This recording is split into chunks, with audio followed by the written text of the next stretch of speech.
Welcome to Astro Live Brat Edition.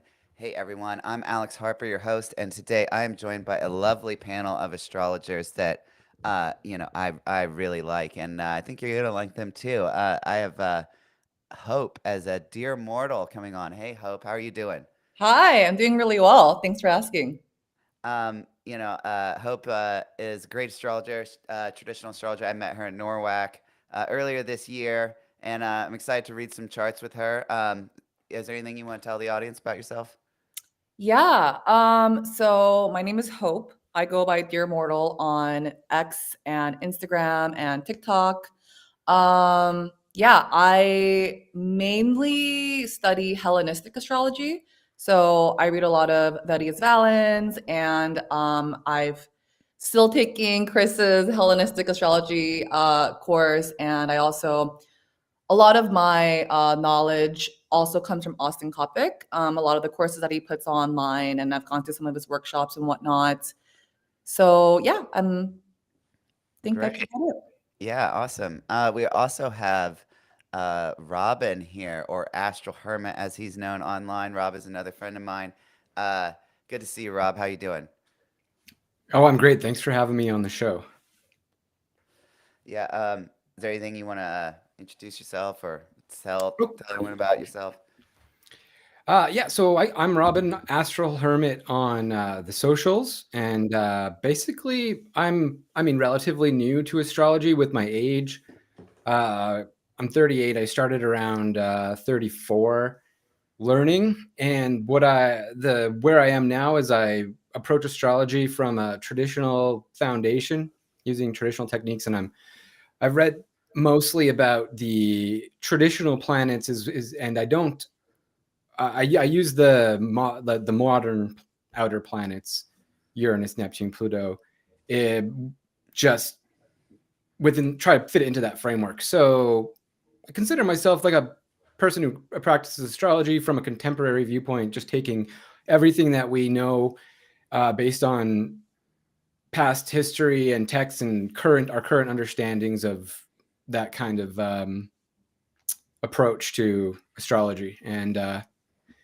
mostly just on I don't really have too much media, just mostly on the socials.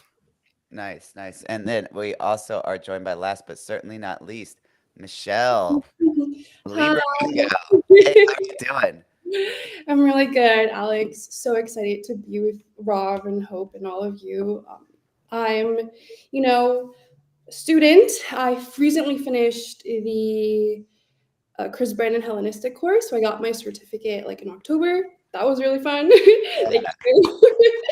I've been studying astrology since like maybe end of 2019, going into the pandemic 2020. But then studying like traditional stuff around like 2022, and then you know moving to Peru to pursue this full time and the craziness of that. So I've been like living, breathing astrology for like a year now. It's been crazy, but I've learned a lot since. So I'm really excited to talk about Brad, Charlie, Luigi Mangione, I think we mentioned, and or we haven't yet, and then take some calls. But yeah, that's me. Yeah, yeah. We're gonna, as Michelle just said, we are gonna first look at Charlie XCX's chart and talk about her astrology.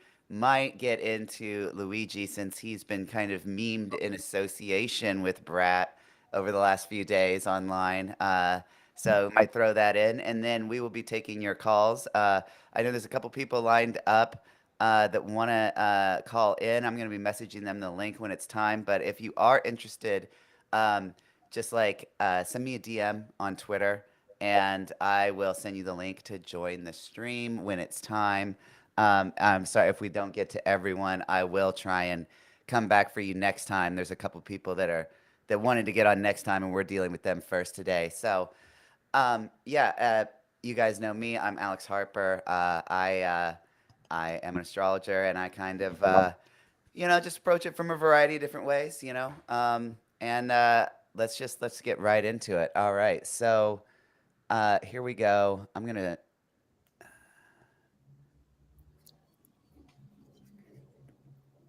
share the screen here. All right. And everyone see this? Is this like I think this chart's big enough for everyone? Can everyone in the chat see this chart? Is this or do we need to make it bigger? If anyone wants to jump in with that, I think it's pretty legible. Um, so, well, who wants to go first? I mean, Hope, what do you think about Charlie's chart? Yeah, so Charlie being or having a Leo stellium, I think just makes a lot of sense. She's got this huge presence, this big hair, and a lot of her, I feel like her career has a lot to do with like her authenticity, and she's had this like really long career of vacillating between, you know, producing music that comes from like her underground London rave days, but also, she has been trying to like appeal to the masses, which I think is very Leo of her. Um, there has been some discrepancies on like what her rising sign is online. I Yes. believe that, yeah. So like there was a podcast that she was on where I think she said she was like a Cancer rising, but in a more recent interview, she said she was a Leo rising, and I'm under the impression that she's also a Leo rising, um, for a few different reasons. Yes. So there, here's the Leo rising chart. We have basically just put the sun right on the ascendant for the purposes of this chart. And yeah, so why do you think she's a Leo rising rather than a Cancer rising? So the biggest thing for me is, well, this is kind of more of like a intuitive thing that came up for me, but it's like the nodes. So she has the North Node in the fifth house of Sagittarius in a whole sign system, and she has the South Node in the 11th house. And one of like the ways that the nodes in these houses manifest is like this vacillation between, being super authentic to yourself and creating content, whether it's music or art, in a manner that's very authentic to who you are. And the South Node being in the 11th house can manifest as feeling a bit of a discomfort or a distaste in appealing to the masses. So I think that's like just very much in line with the things that she said in like interviews, like the Apple Music interview and whatnot. The other thing is, and we were kind of talking about this in the pre-show, but um, Brat, which is probably like arguably like one of her most successful albums, was released, I believe, when that like benefic Gemini stellium occurred. So that was when like Venus and Jupiter and the Sun and Mercury were like all in Gemini. And I think that would make sense for that to be positioned in her 11th house, because I think that was really when like she was popping off like everywhere. Like everyone was using like 365 and their TikTok reels, which is like this social media platform that has this really, really, really large reach. Um, and it would also mean that her Leo stellium, her Sun, Mercury, and Venus are in the first house. And whenever there are planets in the first house, that's generally like a signification of well, okay, so that would mean that she has Venus, the ruler of the 10th house, in her first house. And that's already like a sign of eminence and becoming known for your art, becoming known as an artist. And the sun being in the rising sign is like also really, really, really, really like beneficial because she's a Leo rising and the sun rules Leo. And then last but not least, Mercury, the ruler of audiences, which is the 11th house, would be in the first house. So that would mean that she has like all these like natural resources to become this famous individual as an artist. Um, those are the things that like pop out to me the most in terms of why I think she's a Leo rising, as well as the timing of the Brat album being released, and this like interesting polarity that she seems to experience like throughout her life of like being authentic to herself, but also reaching like a large like achieving a mass public appeal, which seems to be something that she's gone throughout her entire career. And like that's how the nodes are. Like they don't just get triggered when they're like when they're like in your birth chart. They don't just get triggered by eclipses. It's kind of like this like lifelong thing. So yeah, that's like a short explanation for why I think she's a Leo rising and why I think that she's so famous and successful. Yeah, I like that explanation. I also have pulled up the transits here for what was happening on the day that Brat was released, and I mean we see here she's got Jupiter conjunct her Mars. Um, this transit is often associated with like bursts of creativity, right? And like Robert Hand says that women often give birth under Jupiter conjunct Mars. So it's kind of like she's bringing something out into the world with Jupiter conjunct her Mars here. Um, and all of these Gemini stuff is trining her Saturn, right?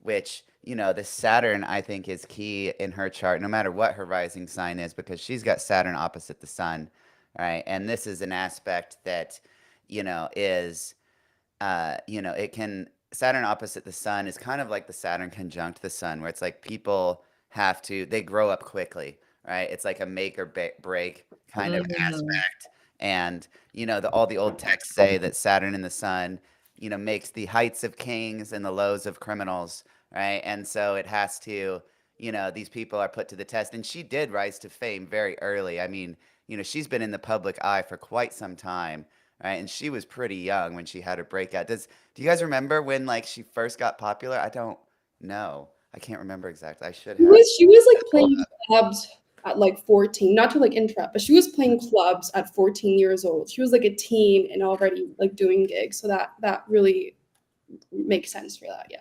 Well, yeah, and that would have been during her Saturn opposition. Yeah, because around 14 years old, you get Saturn opposite Saturn, so Mhm. that makes sense. Mhm. Um, okay, who wants to go next? Does anyone else have any thoughts they want to jump in with? I was trying to You look also at, think she's Leo rising too, Rob, right? pardon me? You think she's Leo rising too, right, Rob? Well, the interesting thing about Leos to me is I personally try not to subscribe to zodiac stereotypes, a more modern form of astrology. But when it comes to Leos, sometimes I like to joke that Leos kind of prove the zodiac rule. They're very Leo, and that's just a little joke. But Leos are very Leo, and Yeah. to put a Leo rising, that would be a double Leo, just reinforcing that Leo energy. And she's got the hair to be a Leo, especially like a rising Leo, because they say the rising sign represents your facial or your physical appearance. Mhm. But so I didn't. I originally had looked at her chart as the Cancer rising that's on the Astro DB. Back Pull that one up. No, that's fine. I just was going to briefly mention it. When Brat Summer started kicking off, and then I saw that recently in a podcast she said she was Leo rising, and then I found an interview with her with the Astro twins from a few years back, and in the chart that's briefly flashed on screen that the Astro twin is reading, it's a Sagittarius rising. So there's just like I've it's from a traditional standpoint, the ascendant is so important, and the first house just pretty much drives all of the interpretation of the chart. So I've been through situations where we've tried to rectify charts with people, and the ascendants changed after I've already done all of the reading with the original ascendant, and it feels like a punch in the gut. But so I've tried to. So I didn't really focus too much on house-based stuff with Charlie because you never know. I looked at some solar returns based on her album, her reception of her albums. So her last album, Crash, came out in 2022, and it hit number one in the UK charts when it was released. So that was her first number one album. And so that would have been based on her 2021 solar return because her birthday's in August and it came out in March of 2022. And also, we were looking at her 2024 solar return, which came out after. Oh no, sorry, that was the date of the release. But basically, the release of the album was based on her 2023 solar return, and it didn't hit number one. Then after her solar return for 2024, it ended up hitting number one in October 24th. So it's interesting how there was a lag there, but despite not seeing the album sales, the album was a cultural phenomenon, almost akin to like Barbie summer of last year. Yeah, It's just I get what you amazing. mean. Yeah. So, but like one thing I noticed about the 2021 solar return is that was Charlie's Saturn return, and so that Sun Saturn opposition in the chart was re-emphasized in the solar return chart. So, Yes. and I'm a subscriber of the belief that if you have challenging aspects in your natal chart, that when those challenging aspects present themselves, especially in a solar return, that native is more better suited to use the energy of the transit that's matching their natal chart. So I thought that might have been, and there was also a Mercury Cazimi too. So her Mercury Cazimi was opposite Saturn, but more. It was actually like a partile opposition in the 2021 solar return chart. Yes. And so I thought that was a great example of how when natal aspects reappear in the solar return aspect, something important happens. And I think that was a sign of that number one album. And then so her 2023 solar return before the Brat album came out, it had a Mercury opposite Saturn, and but Mercury's domiciled, and I think Mercury was the Lord of the Ascendant as well of that solar return chart. I'm pulling it up. And so Mercury went retrograde 3 weeks from the solar return after the solar return. So it's just out of that range where the possibly within shadow, but not out of that traditional range of like 7 days beyond the actual station where they still consider it influential on the chart. But that was during Barbie summer when she had her last solar return. That would have been the one that was in the Brat time frame. And she was having her Venus return within 3 degrees of her natal Venus, which I think it was retrograde. That was the whole Venus retrograde period that we were all going through with Barbenheim summer. So I thought, that could have been representative of how, maybe she would grasp onto that whole cultural phenomenon wave, but not see the number one album right away. Right. Yeah. So I wanted to, kind of expand on what you said for the audience because you've got a keen eye with this stuff. So, going back to her 2021 solar return, you pointed out these things where the pattern is repeating from her natal chart. This is called a natal phase return, right? Where the planets are in the same position as they were when the person was born, right? So, especially relative to the sun with Mercury and then Venus, here the Saturn is making the same aspect to the sun, right? So, Abu Mashar called this retaking the oath, right? And when the planet does this, it brings forward the natal promise during that year, right? And so you get a re-emphasis of whatever that planet is supposed to do for you in the natal chart during that year. Now, if we go to the 2024 solar return, we see that, look, Venus here is in the same phase, right? It's basically just, 2 degrees off from her natal Venus. Now, the year before this, in 2023, she had that too, but it was retrograde, right? And so it wasn't exactly the same natal phase because she doesn't have retrograde Venus natally, right? And so, but then once Venus returns on her birthday and gives the same natal phase to the sun, then she gets the success from the Venus, right? So, that's a very good eye to point that out, Rob. And I just wanted to, um, clarify for the audience that this is a really good technique. I use it all the time in my readings. And Abu Mashar, I can't remember the Arabic word for it, but it basically translates to retaking the oath or something like that.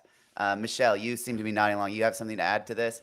Yeah, because if it's retrograde in the solar return, but it's still kind of making that oath, right? That means that it's an unreliable witness. So it really can't bring forth the natal promise if retrograde. So it makes, that whole thing makes sense. Yes. Yeah, because here in 2023, it's very close, but it's still retrograde. So it's not quite a true natal phase return. Yeah. All right. So yeah, I don't know. I think that's really cool. Michelle, now what is your vote? Do you think Yeah. she is Cancer or Leo? What is your? Linear rising. You Yeah. think she's Leo too? Okay. Yeah, so I did a little bit of backwards perfection stuff to see, which planet would have been responsible for that eighth house year that Brat was released. So she was 31. And I preferred the Leo rising perfections, right? It would have been an eighth house Pisces year. She has no planets in Pisces, so we look at what Jupiter is doing, and there's a really interesting decan to Virgo. So if you look at this Jupiter, it's about the capacity to improve one's financial position. I think that's interesting because she had this H&M deal. When I was in London, her face was in like every billboard, and I bet they paid her really nicely for that. And then she also went on tour. And touring is actually one of the ways in which artists are able to make money. They don't make money through, and people can correct me in the comments, but most of the revenue for individual artists actually comes from touring. All that music, Yes. streaming stuff, albums goes straight to the label. So I thought that was interesting too. The Picatrix, right, mentions for Decan 2 of Virgo, it's a face of desires and of wealth and of tribute. And that whole idea of like tribute really stood out to me because Brat was a tribute to all that club music she grew up listening to when she was like 14 or whatever. Club classics. Yeah, one of the songs on the record is literally a tribute to the club classics. Of course, she plays Daft Punk, etc. She talks about it in a bunch of interviews. So I thought that was interesting as well. It is a year of at least if that would have been the Lord activated of increase of wealth apart from just the cultural insanity of it all. And then I think that position with like fallen Jupiter, it's kind of a rebellious Jupiter. It's a Jupiter that doesn't really give a fuck.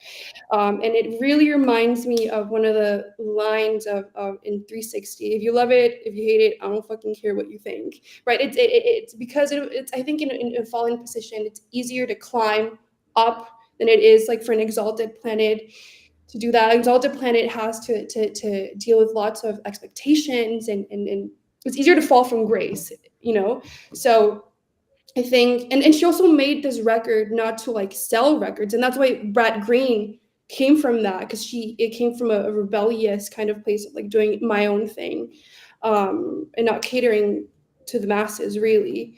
So yeah, and I thought that was a stronger kind of like testimony for the year rather than if she would have been Cancer rising, activating like eighth house Aquarius with Saturn in it. So that would have been the planet kind of in charge. It's in this middle decan of like Aquarius where it's about ferrymen. It's the mastery of the space between one shore and another. And I guess that would make sense in the way that she's like also a producer. She's not just like this artist, and she's like bridging this like gap between this more underground, vibe form of music to the masses. So I guess that would make sense. But then looking at the Cancer rising chart as well, that like the 10th house Lord, with Aries in the 10th would have been moved to the 12th. Like that, not a great L10, but if we look at Leo rising with Taurus in the 10th and Venus in the first, that's giving it's pretty much giving like known for who I am, for my authenticity as well in if we think about what like Leo means. So I feel like that was just better testimony for Leo rising than it is, um, And then if it would have been Cancer rising, Saturn would have also been malefic out of sect. So it's either Jupiter is doing much work for her, right? Or Saturn really has a lot of sympathy for her, even being malefic out of sect, right? Like, and I don't know, the Jupiter one just spoke more to me. Yeah. Yeah, The other thing about that is that if Jupiter was her Time Lord as a Leo rising, that would mean that her Time Lord conjoined Mars in Gemini in her 11th house. Mm, So Jupiter is her Time Lord, so major aspects that Jupiter makes in that year, should be significant for her in some shape or form. And Jupiter and Mars do kind of signify like victors in some sort of capacity wherever it's showing up. So yeah.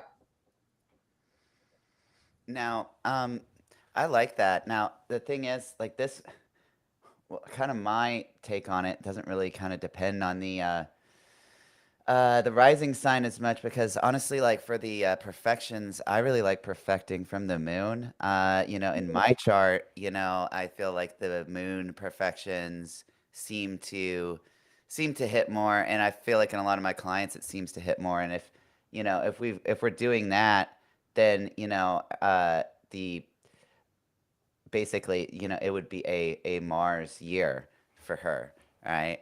Mars would be the Time Lord, and then either way, Jupiter's activating that Mars around the time that it's released. So it's like, mhm, it kind of arrived to the same conclusion as you did, because it's like, is it Jupiter the Time Lord or is it Mars the Time Lord? I was like, well, maybe it's both. Maybe like that Jupiter Mars is really just came through for her. A lot of times, and a lot of times, Jupiter conjunct Mars is a time when, you have to do a lot of work, but you're also lucky and like it pays off, right? mhm, And so, you know, I don't know, Jupiter Mars aspects when transits when you go through them, um, either way they go. I mean, the Jupiter conjuncting Mars tends to be, a little bit more oomph than Mars conjuncting Jupiter, right? But either way you slice it, I mean, I feel like she was just going through, you know, she had Jupiter coming through that Gemini thing, and like she's also got this Mercury Cazimi, right, natally. And so I don't know. I feel like Gemini is going to be an important sign, and that, as we had pulled up earlier, that Gemini stellium during the release of the album uh, is just, I feel like that was, it's just pretty lucky, right? mhm, Um, I Yeah. don't know. If you Uh, look at the 2024 solar return transit to natal, the transit Jupiter makes pretty strong aspects, like very close to partile to natal, like a square to natal Jupiter, trine to natal Jupiter and a square to natal Saturn. Pretty close. right. Yeah. Okay. Yeah. Here on the solar return for 2024, Jupiter is trining Saturn. And what was the other thing you said, Rob? mhm, mhm, Squaring natal Jupiter. mhm, Oh, yeah, yeah. Yeah, squares Jupiter mhm, here. And it's in the 10th sign from her natal Jupiter, which is like a culminating point in the Jupiter cycle. Um, Jupiter 10th from Jupiter is usually a good transit. Um, yeah. she has what? And Saturn's in the second house from the natal Saturn, and Saturn is also opposite the moon in the seventh house. I mean, yeah, that's gonna be that's not bad, right? I don't know, but I also just, this Venus coming back, I Mhm, think that is probably, if I had to guess anything, if I was gonna chalk up the success of the record astrologically to anything, it would be this, mhm. Venus natal phase return, right? I don't know. What do you guys think? I think that the album was released on a Kazemi, right? Or like maybe a day after the Venus Kazemi. Yeah, I think it was. I will pull that up. I'll pull up the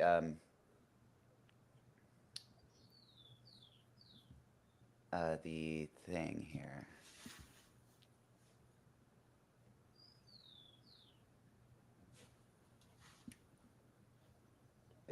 it was June 7th, 2024.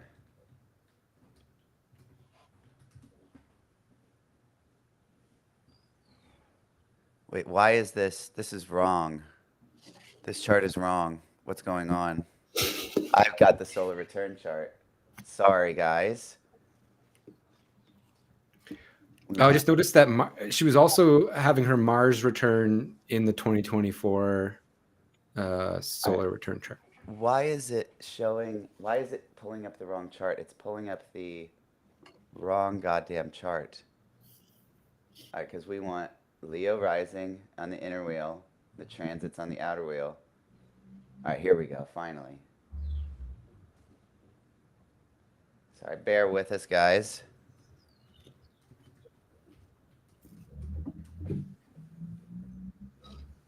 I think Mars was the Lord of the Ascendant of the 2024 SR chart with Scorpio rising too. It changed it again once I put in that transit date. That's what's happening is when I type in this thing, it changes it. I have to go back. Sorry, this is technical difficulties, guys. Technical difficulties. Let's break out our ephemeris books. No, I'll just animate it back. All right. Now it will. All right. There's. All right. All right. I guess we'll just imagine the transits because clearly this solar fire is screwing me over here. Now, as for my opinion on whether or not she's Leo rising, I mean, I like the Leo rising chart, but um, the one thing is the Saturn in the seventh. Um, I feel like that is like the one that's the biggest thing that makes me think she might not be a Leo rising is having Saturn in the seventh. Um, I don't know if that is she doesn't really seem to have a lot of because people with Saturn in the seventh opposite, especially opposite the sun, it's like, I feel like she gets along with other people, or like there's like, a lot of her fan base is younger people, like there's just these Saturn seventh house themes, from my perspective, don't really show up as much for her, right? You I know, mean, that's the the biggest argument to me in favor of the Cancer rising chart is that this puts Saturn in the seventh. the thing is that in her seventh house perfection year, if she's a Leo rising, that would mean that Aquarius and her dignified Saturn were activated, and I believe that's the year when she did this collaboration with this like really really big time like producer, and he just has a lot of accolades. I forgot what his name is, but they collaborated to make a soundtrack for one of Anne Hathaway's movies. And I looked up his like Wikipedia and like his IMDb, and he has this like really, really like huge track record of like winning awards and like just being this really successful person with a lot of resources. So I thought that was interesting that like if like in her seventh house perfection year, like whether she's a Leo rising or a Cancer rising, like that seventh house topic of like partner would be activated. And I thought it was interesting that like the person that she collaborated with was this person with like a lot of accolades and like has been in the industry and like had a great reputation. That makes sense.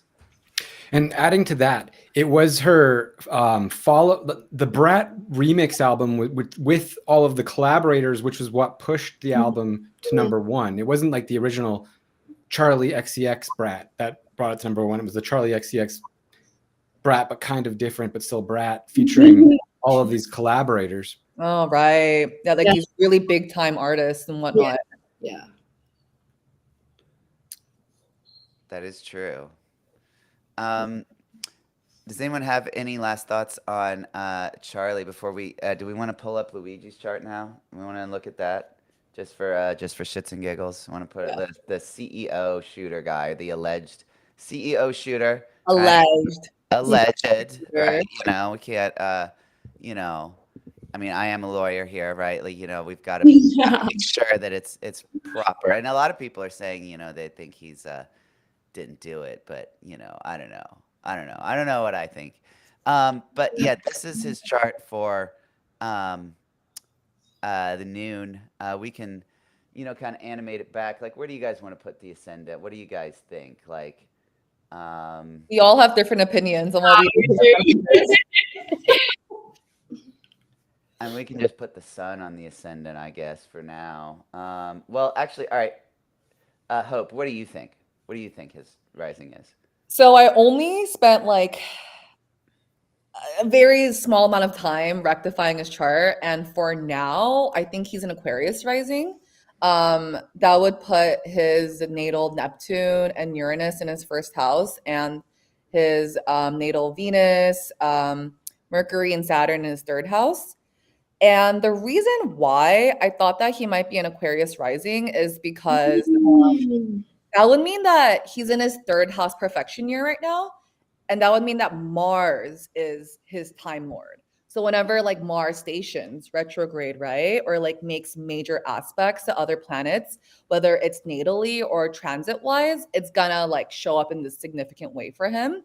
And I don't know if he's the guy who shot the CEO, but I thought it was really interesting because the day that he was arrested at McDonald's and was like taken to like that like local jail, Moon was in Aries and transiting North Node as is at 2 degrees right now, and it's like exactly conjunct his Venus. And like, yeah, sure, he was apprehended, but like we were all thirsting over him online. Like we were all just like going nuts over how hot he was, looking at those like mugshots and like the pictures that like reporters were taking of him like getting out of the car and just like looking pissed and like sexy in this like Aries type of way.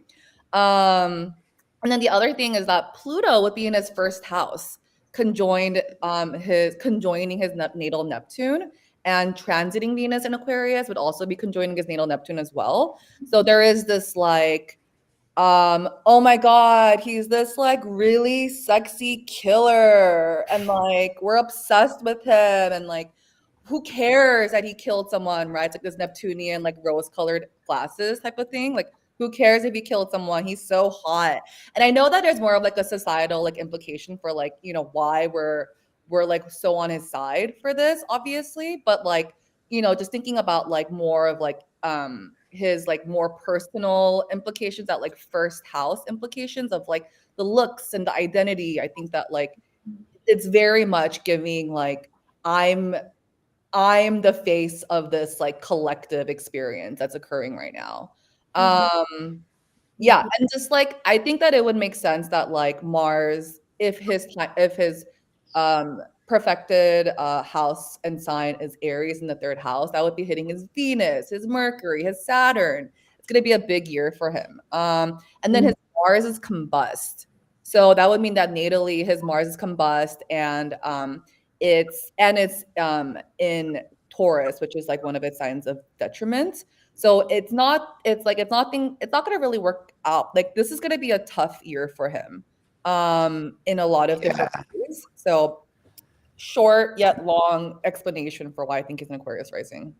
Now, it's funny because, I mentioned perfecting from the moon on the other chart, right? And if Right. we perfect from the moon here, we still get Mars as the perfected Lord of the year, right? So it's kind of, I don't know, just another, especially when you don't have a time, I like to just use the moon as the, kind of substitute ascendant. And I feel like Very you can Vedic. apply, kind of a lot of these techniques just to the moon. Now, you mentioned this stuff about his Neptune getting activated. I mean, I've seen people online talking about how this Neptune activation, that's a reason why he might be set up, right? Because they find him with a bunch of this money, right, in his bag and this handwritten manifesto. It just so happens to be in a McDonald's, and it's like, I don't know, like if you were the subject of a nationwide manhunt, right? And this guy's supposedly smart, right? Like he's an Ivy League student, so ostensibly this guy's not an idiot, right? So why would he be at a McDonald's of all places? Like you'd think that he would try and lay low. You'd think he'd already have like some food, like a place to go lay down for like weeks or months. I don't know. It's just but this Neptune's often deception, right? And delusions and things like going I Mhm. mean, as someone that's had Neptune stationing on my ascendant ruler recently, I can tell you that the Neptune transit is like, Delulu land, right? Where you just are like, whoa, right? So, I mean, maybe that could also be why he's making poor decisions as well, is Mhm. his Neptune getting activated, right? I guess it could go either way, right? I don't know. What do you guys think? Rob, go ahead. I'll go after. Okay, I'll be quick. I didn't uh, I didn't try to rectify his chart too much because we have like no data, so there's like, I mean, 12 possibilities. That's just too many for me. So I was thinking like day or night chart, and what that would do would swap the lot of spirit and lot of fortune.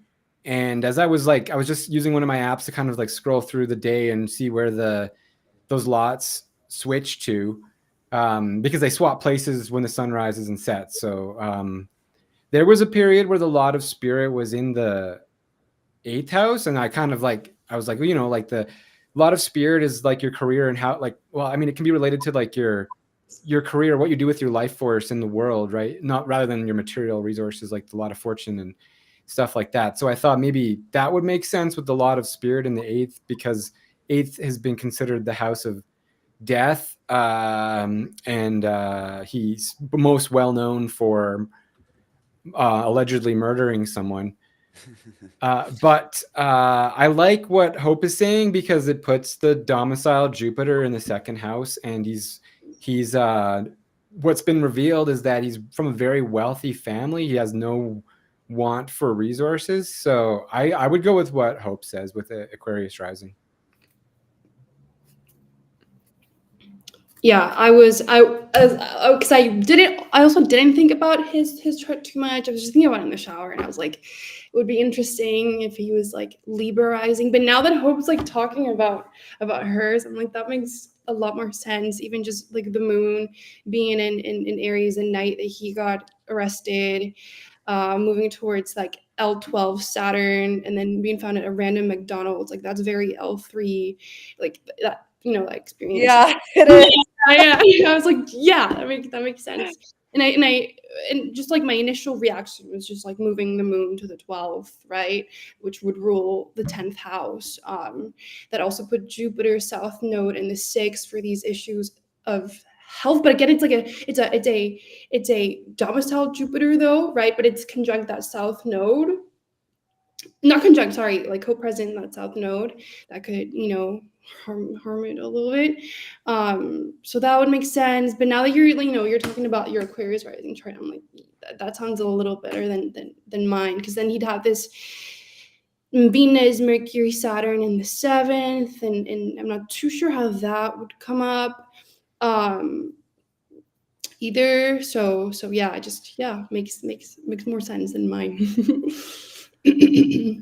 I mean, personally, uh, I kind of like the getting close to noon or around 11 a.m. even, or yeah, but this is why is the sun rising at 11 a.m.? That doesn't make sense. Um, basically, I mean, either way, I like putting. I mean, if he is the killer, putting like the Mars and Saturn on either side of an angle, either the ascendant or the midheaven, that can make sense, right? It just because his sun, assuming that he's born after the sun separates from Mars, right, or the moon separates from Mars, then his sun is technically in this like malefic enclosure, right, where you know, it would have conjuncted Saturn in the next aspect it makes is Mars if the moon is not casting a ray. All right, and that's not good, right? To have your sun sandwiched between malefics, So I don't know. I mean, that would be my only argument against the earlier time of the Aquarius rising is then the moon is kind of saving Mhm. here by like interrupting the application of the sun to Mars. Mhm. So I don't know. But that's assuming he is the killer, right? Mhm. And so that's an assumption we're making. I don't know. It's funny. We thought we'd throw this in because this guy was associated. There was memes going around where he was like listening to Charlie XCX when he was like doing the shooting, which I thought was it's just really funny. I mean, honestly, like, so yeah. Um, okay, I have sent some links to people to see if they're going to join us, but I haven't had anyone join in yet. So I guess we can keep talking. We can, what do you, if anyone else wants to join, let me check my DM requests. No one has requested. Um, hmm. There's a comment calling Luigi Mangione Sobrat. Yeah. TBH. Wait, they both share Moon and Virgo. That is true. That's funny. Yeah, and Moon's in Gemini right now, and they're like squaring each other. Mhm. Um, all right. So, well, if anyone in chat wants to just post their birth details, we can just read your chart from chat if there's no callers. I did send the link to the couple of people that wanted to join. Um, maybe I should just post the link in chat and anyone can join. Should I do that? That's kind of dangerous, but what do we think? I think I'll just post the link in chat, see how that goes. All right, guys, there's the link. So, anyone that wants to come on, all right? Just read your chart. Mercury's about to station direct, so I think we're safe, but still retrograde, right? Yeah, I mean, it's basically within orb of stationing at this point, I think. I mean, yeah, here's the chart of the moment. So there's a birthday in chat for Emma Okay. H. All right, let's do that. Let me punch that in.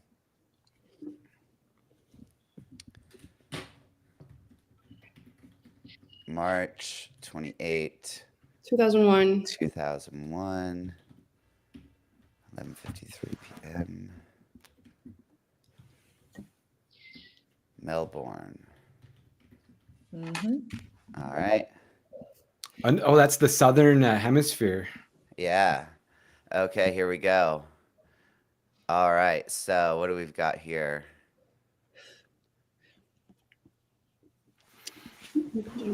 Oh, look, you're gonna have a I think look at this because look, her Venus is at 10 degrees of Aries, right? And it's retrograde, and this is where Venus is gonna station retrograde coming up next year.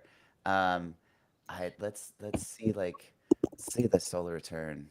I wonder if Emma has a twin, because I've seen it on a couple of rare occasions where that mutable sign, or if the L3 is an immutable sign, double bodied, at times shows like being twins with someone. I thought that would be fun.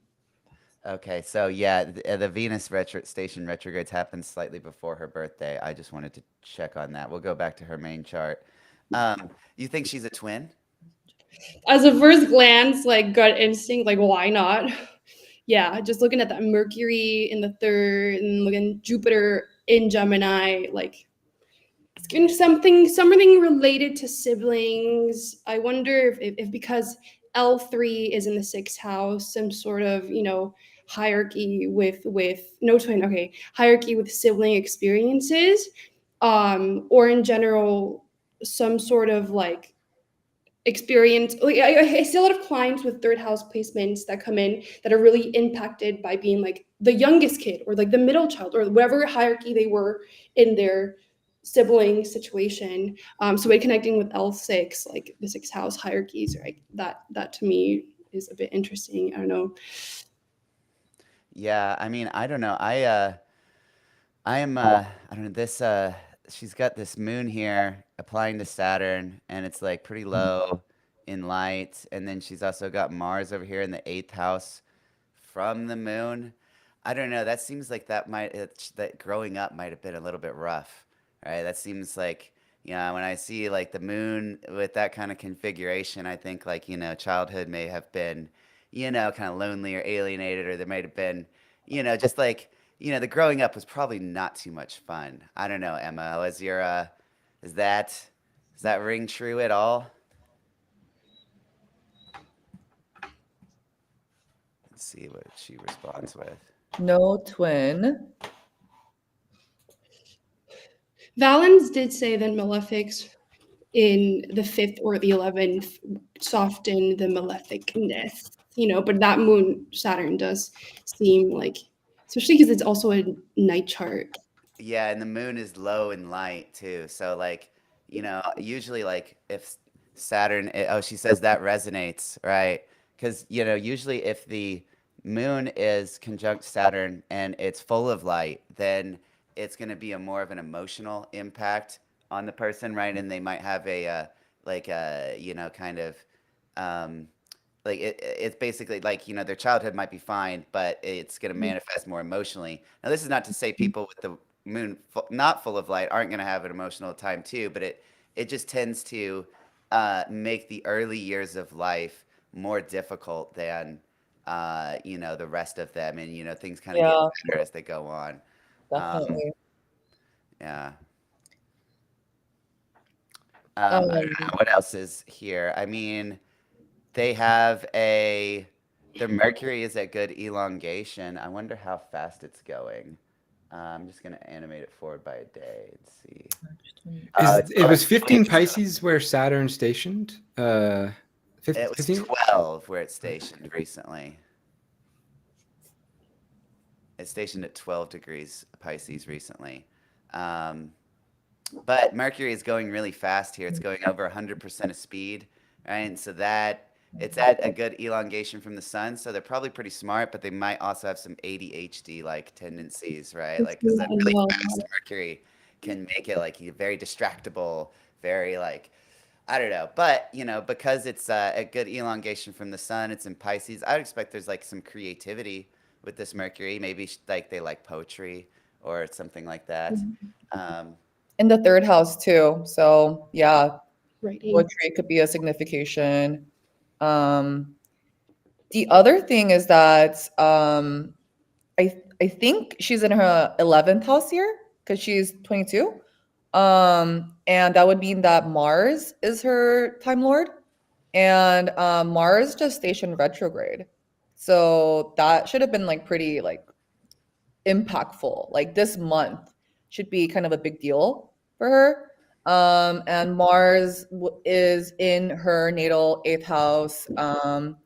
And I'm sorry, it's transit wise, it's in her natal 8th house, and her natal Mars is in her 12th house, and it's like ruling the 11th house. So I'm like wondering if like you like lent your friend a lot of money and like they're not giving it back to you. Or like maybe lost a friend due to some sort of like discrepancy over like something that like I don't know, maybe they own or whatnot. But yeah, yeah. I mean, I could see that. I can also see like, because the second Jupiter return is oftentimes not a very fun one, right? Jupiter returns at age 23, 24. Like, sometimes they're not so great, but she is gonna have Jupiter in the seventh house next year when Jupiter goes into Cancer, which is like one of the most awesome transits that Mhm. you can have. Like Jupiter going to the yeah, seventh is yeah, always great. Right. So that's something to look forward to. It's an expansion in like social circle, relationships, not necessarily romantic, could be romantic, but a lot of times people they make new friends, they find a new professional network. Jupiter in the seventh just brings a lot more people into your life. And so that's something to look forward to with Jupiter and Cancer, I think. yeah, and it's gonna hit her north node too. So this is like gonna manifest as like maybe like material wealth, something about your maybe getting a new car because it's third from her sect light and the moon. Mhm. Um, That Venus retrograde that you were talking about is quite poignant. That's coming up because I'm also seeing like the nodes, right, in the first and seventh house axis. Having the nodes in the angular houses, Austin Coppock talks about it in his lectures. It's kind of actually hard because it places the 10th, the square, the bends, right, the 10th and the 4th. He calls them as places of uncertainty. And I see they have a 10th house lord right square to I think it's exactly square. It's 10 degrees. Yeah. Oh Yeah. yeah. Yeah, Yeah. she's at the bendings. Yeah.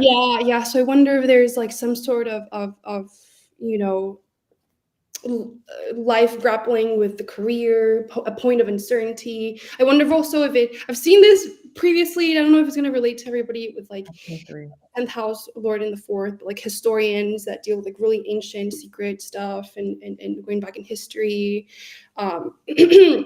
But yeah, I wonder if that's something that they've ever, experienced. But it really brings issues of like identity and relationships at like the forefront of kind of like the life experience. The swinging back of the pendulum of the nodes. Yeah, I find that every time it's in the first seventh house, it's yeah, it pulls the 10th house and 4th house significations right into the vortex of the node. So Yeah, no, I agree with you. As someone that also has angular nodes, it can make it can make eclipses like way more intense. mhm. And I've had people tell me that I should move so that my relocated chart gets the nodes right off of my angles. So I don't know, maybe that's a thing. I don't know if she still lives in Melbourne or not. Because she also has L9, yeah, in the 4th. Maybe like grew up in Australia and wasn't Australian or like something related to that as well. Or moving, yeah, foreign place.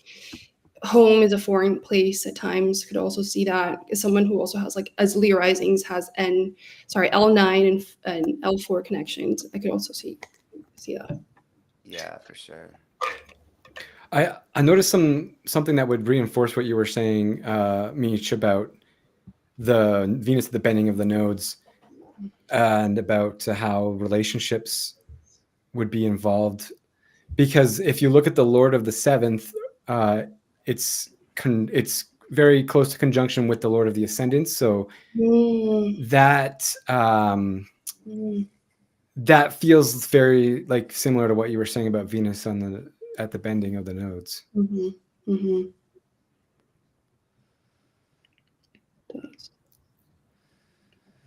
Yeah, but I think one thing though is that this Mercury here, people say Mercury in Pisces is like, detrimented and exiled and all that, but like I really like Mercury in Pisces, especially for creativity. Like a lot of like poets and writers and Mhm. stuff have Mercury in Pisces, and it's also in the 11th house from the moon, which, is a good house, in the Vedic perspective, that's an increasing house. And so I'd imagine, like, as they get older into their 20s, they may find they are doing something creative with words. It could even be like, you know, publishing or Yeah. speaking on behalf of other people, something like that. I don't know. But I think that the person could lean in to that Mercury Pisces because it's in and it's not. I mean, it is getting a square from Mars, right? So it might make their words a little bit harsh sometimes, right? Or they might feel, uh, conflicted about what to say. But it's not. I mean, that's not the worst thing. I mean, it also is getting a square from Pluto too. So yeah, Oh but wow. yeah. I don't know, but I still like that Mercury. And the Lord of the Ascendant is also dignified by bound, right at the final degree of the Saturn's bound in Taurus. And bounds to me feel very similar to third house. Like I'm not a bounds expert or a terms as they're sometimes called, but from what I've read about them, it's about community, and so is third house. So that's just I think that emphasizes those same themes. Mhm. Yeah, I mean, also, her sect light is exalted in the fifth house. Mhm. So, and it rules her seventh house. So, although, yeah, you're right. Like, Saturn is the out of sect malefic. It is in its own bounds. Um, Mhm. and I think that like early years are gonna be rough, but like once, Emma goes to her Saturn return and post Saturn return, I would imagine that like topics of like creativity and like romance and partnership should go better Mhm.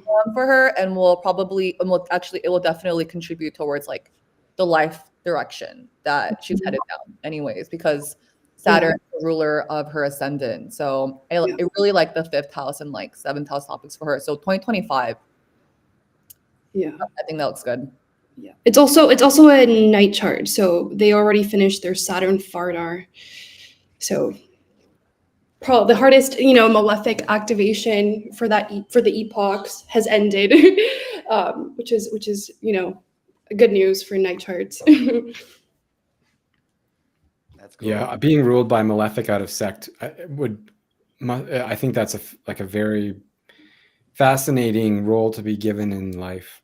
Yeah, really. Sweet. All right. Well, we've got some more charts that were posted in chat. If anyone does want to join, I did post the link up in the chat earlier. But otherwise, let's just put in another one. Thank you, Emma, for sharing. That was Thank really you, Emma. Emma. um. Here, someone Aquata was the next one to post their information, and it is January 29, 1997. 10:19 a.m. Long Beach. My mom is from Long Beach. Shout out to Long Beach, California. Awesome. Well, that's a lot of Aquarius that we've talked about today. Ooh, Okay. Moon in Libra, yay! Libra moon, another Libra moon. Yeah.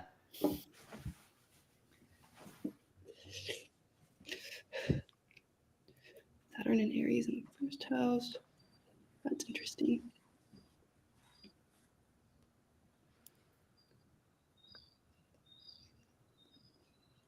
Saturn on the ascendant. Whoop whoop. Saturn return coming up this summer.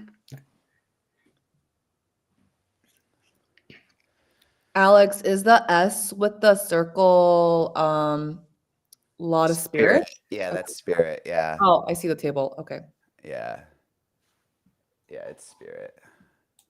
I don't have any of the lots except fortune and spirit programmed in. Um, let's see. Okay. So, And it's joy as well. That's cute. I mean, Jupiter here is in the fifth house from the moon, and it is free from any harsh rays from the malefics. So it's getting a sextile and a trine from Mars. So I would imagine this Jupiter is going to be pretty good for making money.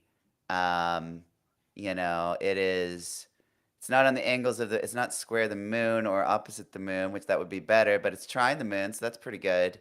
Um, it is burned up by the sun, which damages this Jupiter somewhat. But I still like that Jupiter. And it's in the 11th house from the ascendant.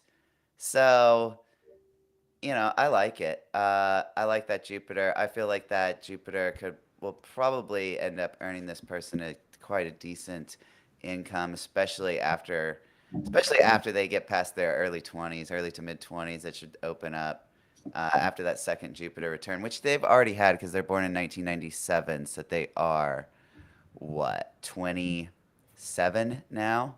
Yeah. I think Saturn is actually going to station retrograde right before it hits the return.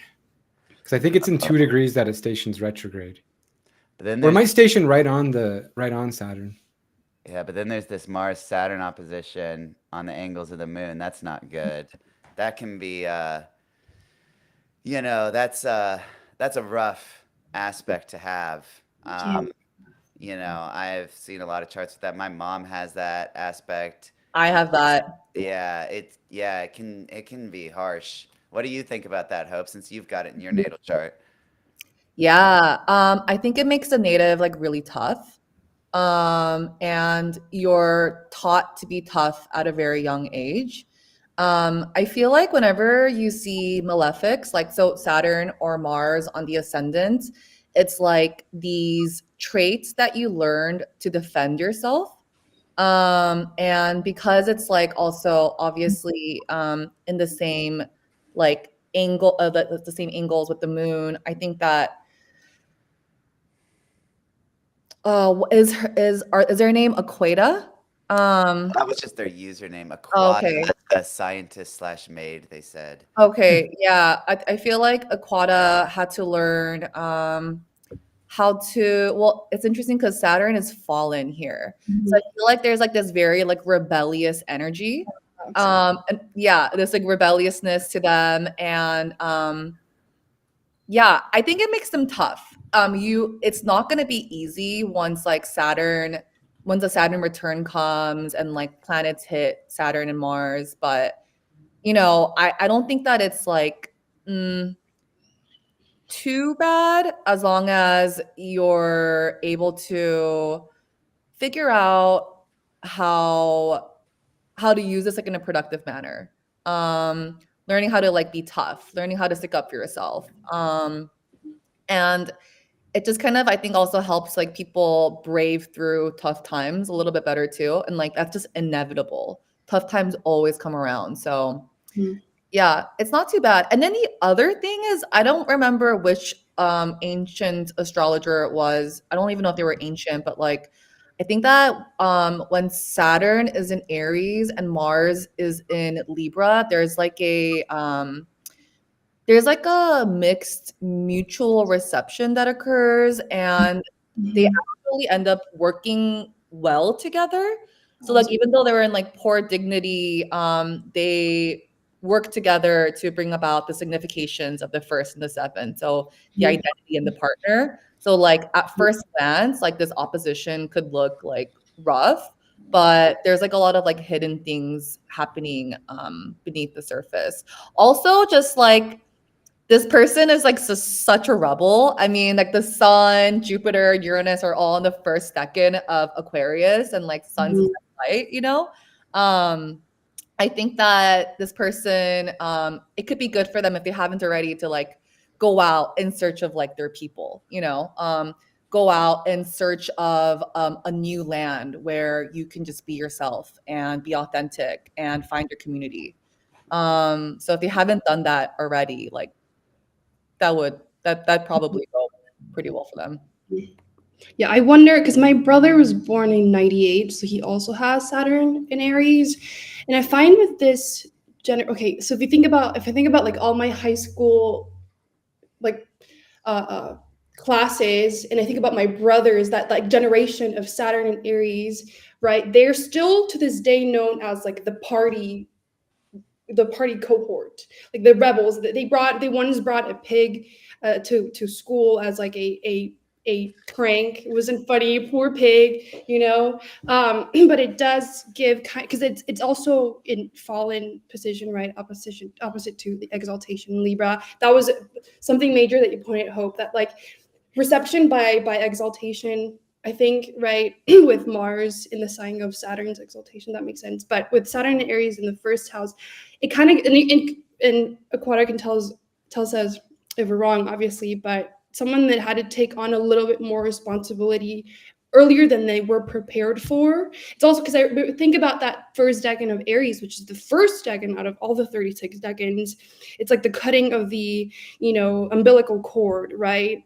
Brand new, fresh, screaming baby. It's the primordial axe, right? The first tool to have ever been made to cut trees, to build houses, to build something, right? But it's still a primordial. It's still clumsy. It's still not in like like a saw that's made for the cutting, but like this brand new thing. So with Saturn there, and also in a fallen position, just someone who could have, guarded way more Saturnian responsibility than they knew how to handle. So there is this sense of like Mm. eventually as you grow up, I think Saturn it has triplicity in fire signs, right? Like it reminds me of that meme of like, hey kids, Saturn having triplicity in fire signs. But it's something that will definitely get better as you get older, I think, right? Because it's also a day chart, so Saturn is in the malefic out of sect. But it's almost like resentment. I act out because I'm resentful, and that's why I wonder if that rebelliousness part comes from that, from just resentful having to like be responsible. And then with Moon and Libra in this middle decan of Saturn ruled, contracts are really important. Your oath to people is really important. It is overseen by a god. Oh my god, I should be able to quote this. It's one of the goddesses or gods associated with oath making, um, and it kind of forces the natives into situations where if you break your oath, there is some karmic acts. And I don't like to use the word karma in the sense of like this pop culture notion of like karma, like more like do good to your contracts, to your word, to your promises, right? With this middle, because I have it in middle decan Libra as well. So like if I promise something to you, I'm really responsible to my relationships, and even more so with yours in the seventh house, right? So I wonder if that's also like a big burden to carry. That's also L4, like the fourth house, right? Ruler. So I wonder if there's a right. Is it? Yeah, yeah. So I wonder if that's also going back to what I said about like taking on responsibility kind of early. Um, um, this Saturn situation happening, and with Mars in Libra, right, which is also detriment. I find it quite interesting. One of my cousins has Mars in Libra, and I know him very well. And there's almost like this politician kind of like way of handling, um, um, you know, arguments or disagreements, which at times, you know, doesn't align with that more martial, like go ahead, tell them and confront them. But it's smart in its own, it's agile in its own way. Because especially thinking about Saturn's exaltation in Libra, but it's still a little bit, a little Yeah, unpredictable because it's still, um, detriment. yeah, no, I agree with you. I feel like Mars in particular in Libra is, it's a lot of times it is, it's like passive aggressive or like kind of like Mm, avoiding conflict at any cost, almost to a pathological degree. And then, basically then if resentments build up, there can be this kind of explosive kind of outburst with Mars and Libra. Especially in the first Especially, decan. yeah, and especially with it near the moon too, I feel like that might just, they may be trying to keep the peace to their own detriment and mm, then, have that blow up. Another thing with Mars in the seventh, a lot of times it can be like people that are, um, you know, so if it's a, if it's, well, actually, Mars in the seventh here with the moon, it can make a quick birth for the mother, right? It can mean that like either they were born quickly or they had a cesarean section or something like that. Also, if it's Mars in the seventh with the moon, I don't know. I feel like if it's a man, they might be particularly aggressive in relationships, and if it's a woman, they might actually suffer some mistreatment at the hands of men. I see that a lot with Mars in the seventh, and it's also this Mars is also opposite Saturn, which is gonna, make that kind of worse. So I don't know. That's my thoughts on this Mars Libra moon thing. But the Libra moon is always great, and it's always very agreeable kind of personality, and hopefully that that is not damaged too much by all this malefic action, right? I don't know. That's my thoughts on the on Mars and the Moon in Libra. I don't know. I've seen something I'd like to point out. It's not related to the malefics on the angles there, but I think it's pretty cool. So we have a day chart, and Mercury is a morning star. So Mercury would be on the day team, and Mercury is conjunct the fixed star Vega, And uh, that's which is in the constellation of the Lyra.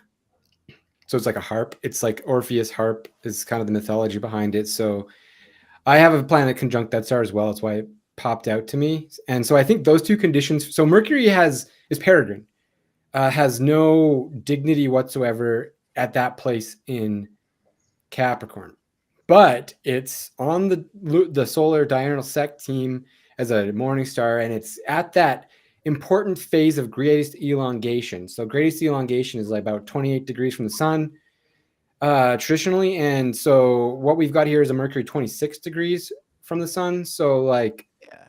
right within the orb of that greatest elongation. So that gives Mercury's more emphasis, and it's angular in the 10th house, ruling second and sixth house, or third and sixth houses. So I'm just thinking like this person would probably be technically adept, and maybe like, you know, they would be good at using tools and technology in their field, because of that 10th house placement of that Mercury. And maybe they don't have the resources to pursue that adeptness with technology and tools that they with that peregrine Mercury. But the moon, the closest aspect the moon makes in the chart is to the sextile to Mercury from that 7th house. So it's playing into that 7th house themes again. That's all pulled, like that whole Mercury situation is pulled into that 7th house situation when you guys are talking about, because of that sextile to the moon, I think. But I do think that Mercury has got very special condition here, and ruling 2 cadent houses. So I do think that this person just has a very special Mercury ability. That's part of their, that's, you know, part of their 10th house qualities in their career and their life path they pursue. Mhm. and it's conjunct their MC too. So like this probably does play into their career or what they will be doing at some point. Yeah, and it's square the moon too. Yeah, you know, So yeah, I would I don't know, I would expect that they would get, you know, when they get older, they may even write a book or something like that, you know, or do something in terms of like writing or speaking, like having that be a part of their career. Someone in the chat just said, I just noticed I don't know how Alex sounds like. Let's see. Can you guys hear me okay? Everyone can hear me, right? I think everyone can hear me. No one said that they can't. Mercury RX. But yeah, with this chart, I wonder if like the Mercury, that was really awesome, Rob, about the fixed stars. But I wonder with also Venus co-present, and also that's 10th house Lord in the first house. So I wonder if right the things about possibly writing something or becoming an author, being known for you know who you are, that's very 10th house, that's very Charlie, you know what I mean, what we talked about earlier. If we looked at like the Leo rising chart, not the Cancer rising one, kind of being known for who you are, and just by having this like unique, it's a very unique Mercury, right, in the sense that it's peregrine, but it does its own thing. It's a peregrine comes from the word peregrino in Latin, which means traveler, right? It's just going, it has to get inventive in the same way that you would if you were stuck in a foreign country and you don't speak the language, right? So I wonder if it's due to have like having a unique voice of sorts, and being known for that with a 10 house lord in the first. Yeah. Also, the Lot of Fortune is in the 10th house. So the ruler of the Lot of Fortune is in the first house, and that's already that's also like that contributes to eminence and like what you're known for, like really being known for like the 10th house subject, which is going to be Capricornian nature, and everything we've been saying about Mercury and Venus and Neptune. Yeah. Also, there's this Mars trine Jupiter here. And a lot of times you get that with people that have some degree of athletic ability, especially because it's also in the same signs as both the luminaries. So I was wondering if this person played sports. Mhm. Yeah, I don't know. I could see that for sure. Should we move on to the next chart? We've got more people that have posted. No one's calling in today, which is funny, but we're making it work. We could, Call in, call in. yeah, I posted the link. Yes. I will Yeah, post. you guys call in. I'll post the link on. Oh, look, they said they were born under Born during C-section. Yes. Section. Yeah. Nice. All right, I'm Nice. gonna actually just post the link to call in on Twitter because no one's doing it from the chat. We'll see if anyone shows up. But here, let me. There's someone else that had posted their information. Oh yeah, October 29th, 1989 in Milan, Italy. Okay, let's do that for a minute. Wait, Hope, didn't you have Mars and Leo in the ascendant? Were you born in Caesarean? I was. Same, same, same. Yeah. And my moon is like opposite, not yeah, exactly, but by like 4 or 5 degrees. Yeah, that's fascinating. Mhm. Okay, Stella is born October 29th, 1989 at 10:25. 1989 people have such good Saturns and Jupiters. Good for them. Good for them. Or like, right? Is it like, but it was Jupiter's in Cancer. But I mean, it was retrograde for a bit, but Saturn was in Capricorn. Yeah, so good for them. Okay, cool. All right. All right, Stella, you are up. So hopefully you are still here. I think you just No. commented a few minutes ago. Oh. So, yeah. Hey. Jupiter in Cancer. Yeah. Dang. New moon in Scorpio. Oh, Mhm. stationing Jupiter. Another Mars in Libra. Hmm. Another Mars in Libra. Oh. Yeah. Oh, wow. I believe they're in their 12th house here. Hmm. 1989 is 35, right? Hmm. 5 is 11. 35 is 12. Oh, yeah. Yeah. But, all right. So, I mean, first off, they've got this Jupiter Saturn opposition like really, really tight. Yeah, with You know, stuff. this can be like, oscillating between extremes, right? Jupiter Saturn opposite can be like, um, you're either all in or it's like 100 or zero, right? And oftentimes there's contradictions in how you think. And it's also being squared here by Mars, although it's pretty wide orb. But yeah, I like that. That Jupiter Saturn opposition is interesting and really, really tight in orb. I don't know. I feel like that would be like, yeah, Jupiter's that's also the ascendant lord. mm, It's interesting. Yeah, I think those, as looking at it from a sect perspective, the Saturn Jupiter sect mates they really probably help that 12th house sun because they can both see the sun by aspect. So I would imagine that that axis, 2/8 axis, is a big part of the chart owner's identity.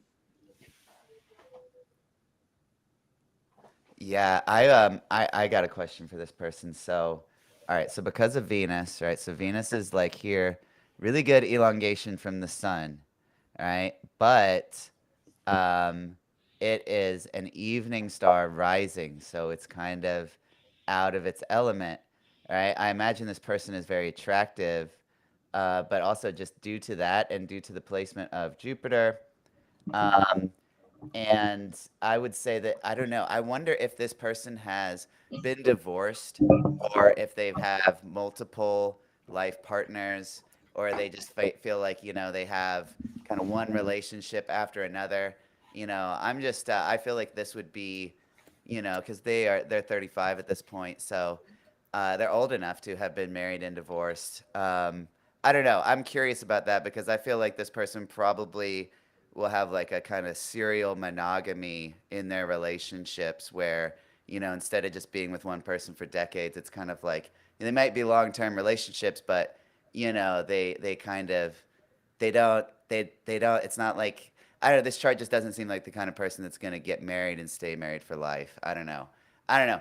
Throwing that out there, you let me know what you think.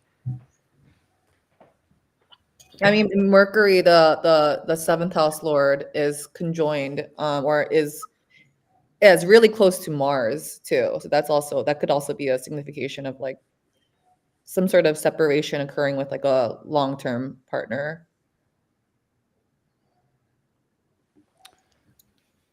Yeah, they're both right. They're right out of being burned under the sun's rays, and they're in that period between being burned and fully out from under the rays.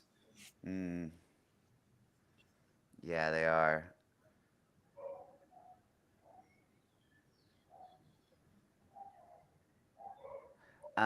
Let's see what else do I see. I mean, um, they've got Saturn here, in a good house from the sun and the moon, in the third house from the sun and the moon. I imagine this might make things difficult to. Oh, so she says, never been married. I tend to have relationships that last 2 years, separated by 2 to 3 years of singledom. Okay. So, the serial monogamy thing does track. That's about a Mars cycle too. Yeah. This Saturn here, I feel like this could give, just kind of like, maybe like it could give a good work ethic and like a good routine, like strong routines and stuff, but it could also give uh, feeling like neighbors or, you're kind of I mean, because Saturn here is in an increasing house from the moon, so that's gonna kind of increase Saturn's restrictive effects. So, I wonder about, I feel like this person would have like a strong work ethic and routine, but might feel like, they were somewhat lacking in friends or perhaps even siblings. Um, Hmm. Yeah, that's interesting because then they also have their north node in the third house. So this person could be like really all about schedules, and it's ruled by like a dignified Saturn too. So like a very like routine based, schedule based person. Oh, and then sixth house lord is Venus in the ascendant. So there is like a connection between like routine, work ethic, maybe even like um enjoying routine work perhaps as well. Um Just yeah, I agree with you, Hope. Just to jump back briefly, just to read some comments because the last chart we did, she said that is a life goal of mine to write a book. She did play softball, and she said everything we said resonated and that we are amazing. So, thank you, Aquata, for sharing your chart. Thank you for the feedback. Um, yeah, that's great to know. Uh, Stella says, I have a sibling, but I tend to be rather solitary. Don't feel I lack friends, though. Agreed on the good work ethic. People often guess that I'm a Capricorn. Okay. Yeah, I wonder what their job is or like their vocation is because that I'm really pulled to that Mars, Mercury and Libra and the 11th. It's kind of giving like like I want to say I could be wrong, but like activists some of sort. I know a bunch of them. I know some birth charts with people that do have it in that 11th house. Um, Also associated with just I've seen a lot like in consultation a lot of Libra. It's so stereotypical, but a lot of Libras who work in law in the legal system or they're really passionate about this idea of like justice, right? So I wonder what they do, because that does involve words and speech with that Mercury, right, in the 11th house, having an audience. I mean, that Mars is with that aligns with what I think what Alex said about like passive aggression, with that Libra, more, like some sort of writer situation. I wonder, yeah, I don't know. With that Mars, it's also interesting that that Mars is the ruler of that new moon in the 12th. So there is some kind of like liminal experience or space, involved there with that 12th house new moon in Scorpio. That's wild. As you were saying that, Misha, I was thinking the same thing about liminal, about transformative, based Uh-huh. on how the Lord of the Ascendant is exalted, but it can't see the Ascendant, but it can see the Ascendant through that 12th house aspect, that trine to the 12th house, which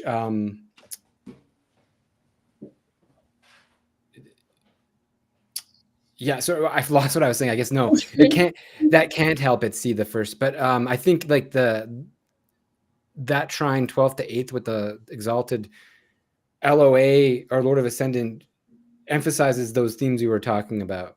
Mm-hmm. And going back to what Hope said about Lord of the Sixth in the first, when I think about organizing work, it really falls in the sixth house because you're dealing with hierarchies.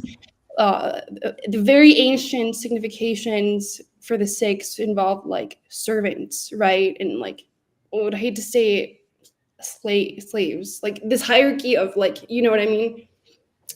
So in that, and to me, that's really associated with social work and or at least justice work in general as well. Because also the revolution's probably gonna happen like in the sixth house, in the streets. I don't know, something related to that. It being in the first, that's interesting, connected to there's some sort of like identity connected. It's like a personal thing, could be.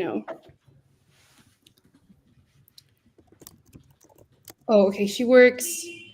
I work in a creative agency, mostly specializing in advertising. Okay, that Mercury Mars situation that I said about like uh politician, like a politician, like it's very like PR. It's giving PR. Controlling the narrative, yeah. Yeah. That's good. Yeah, and it's in the ascendant too. So Also, from counting from the midheaven, the nodes are in the 8th and the 2nd. I know they're 3rd and 9th by whole sign, but I kind of look at the chart a little differently.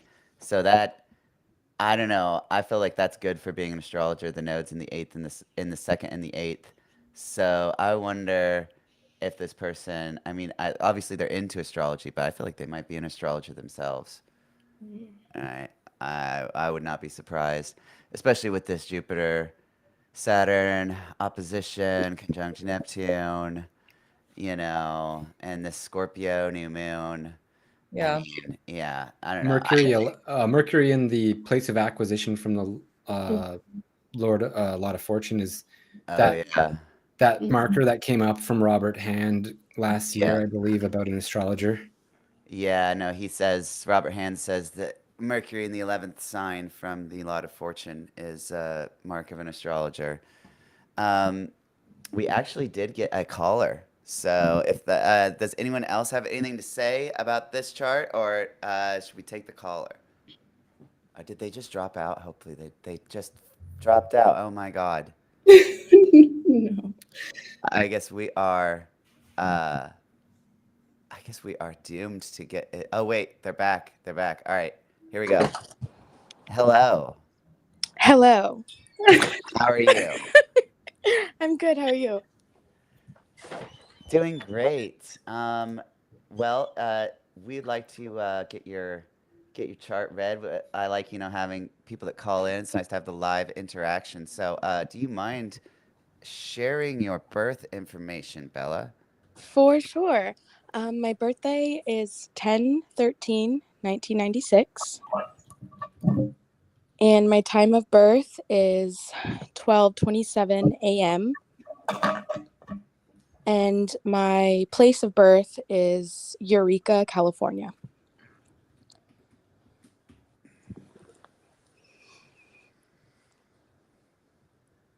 That's a crazy name for a town. Eureka? Yeah, Like- it actually means I found it. And it's a coastal town in Northern California. And when people found it, they were like so excited. They thought they hit the mother lode. So they named it Eureka. That's beautiful. Yeah, Yeah, wasn't there a show about that town? I think so. Yes. Yeah. Okay. Interesting. All right. So you have Neptune right now in the ascendant. Do you like photography? Do I like what? Photography? I do. I really enjoy photography. Yes. It's Yeah. not, I wouldn't say like I don't have a nice camera or anything, but I like my Instagram, I try to post nice pictures.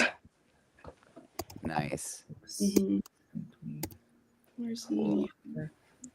another new moon? Okay. Another Saturn and Aries. Yeah. Yeah, Saturn, Aries, and another Libra moon. Yes. Yes. We did it. All the Libra We are moons. taking over. Michelle both have Libra moons. 28. Okay. Fifth house year. Venus in Virgo is also very modest. Venus in Virgo is very much like everybody tells you you look beautiful, and then Venus in Virgo is like, no, I don't, but everybody's like, yes, you do, because it has like triplicity in Earth signs, but it is fallen in Virgo. So No, I bet she is pretty because it's Venus is 40 degrees away from the sun, and it reaches maximum elongation at 45 degrees. And when Venus is like pretty far away from the sun, it's like, a marker for beauty. I see that over and over. So I don't know. I'm betting, but like you said, Venus and Virgo can be particular, right? It can be perfectionist kind of. Yeah, that's definitely one of my downfalls, especially when it comes to, well, I guess it's not, I have high standards. I'm pretty picky. Everything gives me the ick. Yeah. Capricorn seventh house too. So you're picky. You're super picky. Yeah, and it's ruled by a fallen lord as well. Also, like, I just have to like say this out loud. I love a third house Venus. I love like the you know, being sociable with like your neighbors and like having that like nice interaction with like your barista and like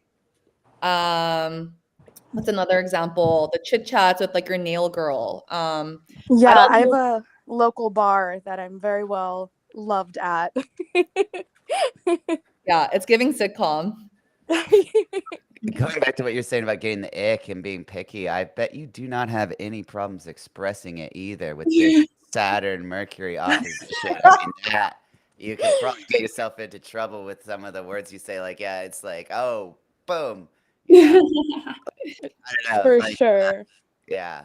I wonder if they should work with a partner or work with their part. Like they have seventh house Lord, right, in Capricorn. They also have Jupiter in Capricorn, which is interesting, which is fallen. But Saturn's in the 10th, and then that ruler of Saturn is in the second. So it connects the seventh, the 10th, and the second house of assets. Find that quite interesting. I mean, but Jupiter, yeah, Jupiter in Capricorn in the seventh house, it's also giving that, I think, that ick that she said of like, I really, really want this, but like I'm really, really particular about it. Yeah. Well, yeah, and Yes. Jupiter here in the seventh house can often give like it's like too many relationships or it's like too much to pick from, right? It can be bad for like having like one stable kind of partnership because there's like you're getting interest from so many different people, but like none of them, it and it can often mean like more than one life partner, right? So, a lot of times people with Jupiter in the seventh, if they get married, they might end up getting divorced and then remarried. You see that a lot. Yeah, I was in a relationship from like 17, 18 until last year. So like literally like 10 years. And it should have ended like a long time ago, but I'm such a picky person, and like once I actually like you, like I'm gonna stick around until the wheels fall off, even if it's my wheels. So I tried and I tried and I tried, and it wasn't getting what I needed, and so I'm like, okay, see you later. But I had another astrologer, I forget her at now, but she like took a look at my chart and she said that I come from a long line of women like in my family who found love and gotten like kind of saved them at an early age. And that's actually very accurate. Like my grandmother, my mother, and me all found love like in our teen years that moved us away from home, like moved us away from a traumatic life experience. And it was like a deep, profound love. Like I left at 17 or 18 to move in with this guy. So it was definitely like a divorce when we broke up. Interesting. And Yeah, I 10-year relationship, you know, you may as well be married at that point. exactly. No. Huh. I mean, this Venus trine Jupiter is really nice too. You know, I like that. Oh, That's wow. it's like Yeah. pretty exact too. Um, Mm-hmm. yeah, that's cool. Um, so, you know, I could see like so like for and it's also square Saturn, Jupiter Saturn square. Like, do you do some kind of like do you do anything with like, you know, like your job is it does it involve like representing other people or like being like a publicist or something like that? I was laughing so I didn't hear the second part of that. But yes, so currently I work with adults who have special needs. And so I take them out in the public, like we just got back from the gym. And I represent them when we're out in the community. Like I'm their voice. I stick up for them. They're all super capable, obviously, but like a couple of them can't really speak for themselves necessarily. Like they have trouble Yeah. with their so Yeah, yeah, you give voice to the people that can't speak for themselves. That's great. yes. Yeah. I also have like an uncanny ability to like for my comments to go viral online. Like if every day I swear I have a comment on a TikTok go viral. And my friends literally call me the comment viral queen. And I'm like, it's my third house Virgo Venus. Like it's written in the stars that people resonate with what I have to say. The other thing about that is that you have this like mutual perception between Venus and Mercury. So your Venus is in Virgo and your Mercury is in Libra. So they're in each other's signs. And generally what that would mean that like, well, you didn't talk about like your home life yet or like your parents and stuff, but there is this like strong connection between like your communication and how you may go about speaking for yourself or maybe even using like some sort of like artistic expression as well. And then there's like a connection with like your home life or like your parents or like your ancestors or how you grew up. I mean, you do have this like fourth house stellium. So I'd imagine that like your parents, your mother, your grandparents, maybe even just like extended family in general, because the third house, there is this like strong connection. Like, do you communicate about your family often, or are you like going viral maybe for comments that you talk where it's like content about like family or extended family or your neighborhood and stuff? So not necessarily. I'm just really goofy and funny. Like most of my comments are just like me being funny. Um but like my family is like not something I actually talk about that much because it's so traumatic. And if I talk about my family, like it's gonna bring the vibes down. So I So, don't bring them up that often. It is something that I use a lot with my inner circle, though. Everything that I've gained from that traumatic family life experience, I definitely use all that wisdom when I'm talking to like loved ones, people who are close to me. I, will say, I had this experience or I had this experience with so and so. And I use that to kind of get points across or share in connection with similar yeah, it issues can they're help going you through. relate to people that have been through similar things. And Yes. yeah, I just want to I just wanted to point out that like this chart here is another example that was in the first chart that we read, right? The first chart we read had the moon in little light conjunct Saturn. Here, the moon has little light and it's opposite Saturn, right? That person had a difficult childhood, difficult upbringing as well. Here, we're seeing that same signature play out again in this chart, right? Right. The moon is opposite Saturn. So, you know, if the moon has little light and it's making angular aspect, you know, conjunction, opposition, or square to Saturn, that oftentimes means that the early years of childhood are difficult or even traumatic. Now, in terms of like what I would say, I don't know which one would be worse, relationship with mom or dad. I might say dad, just because the sun is kind of close to Rahu. You know, I was gonna say, isn't this an eclipse, or is that not right? it is an eclipse. Mhm. Yes. Yeah.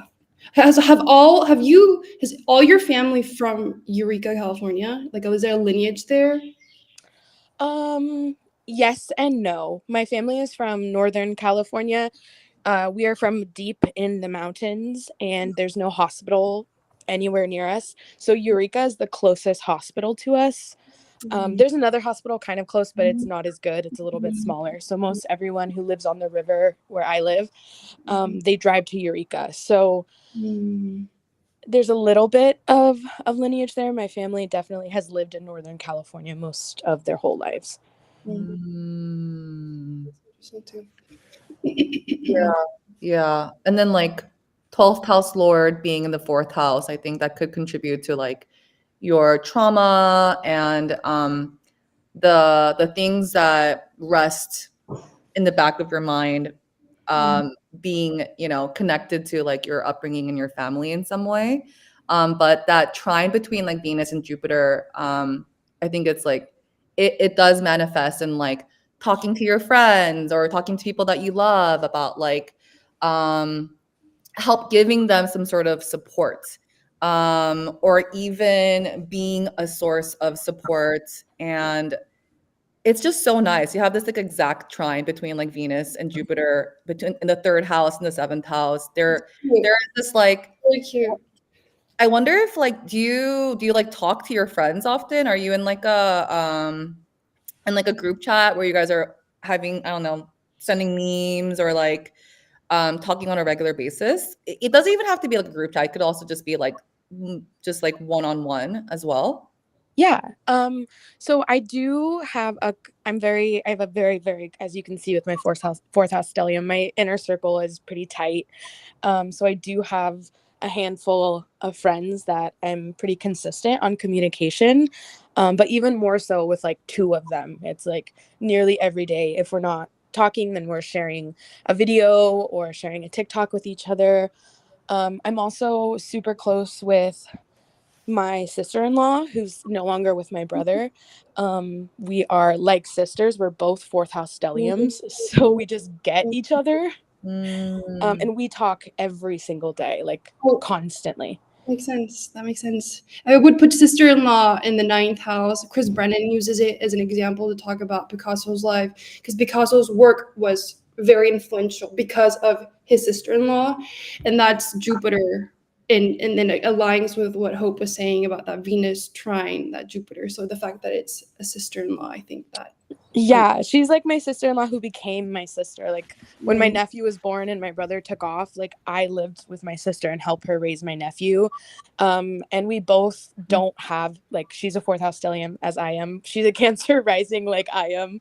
We both don't have good families, so we've been each other's family.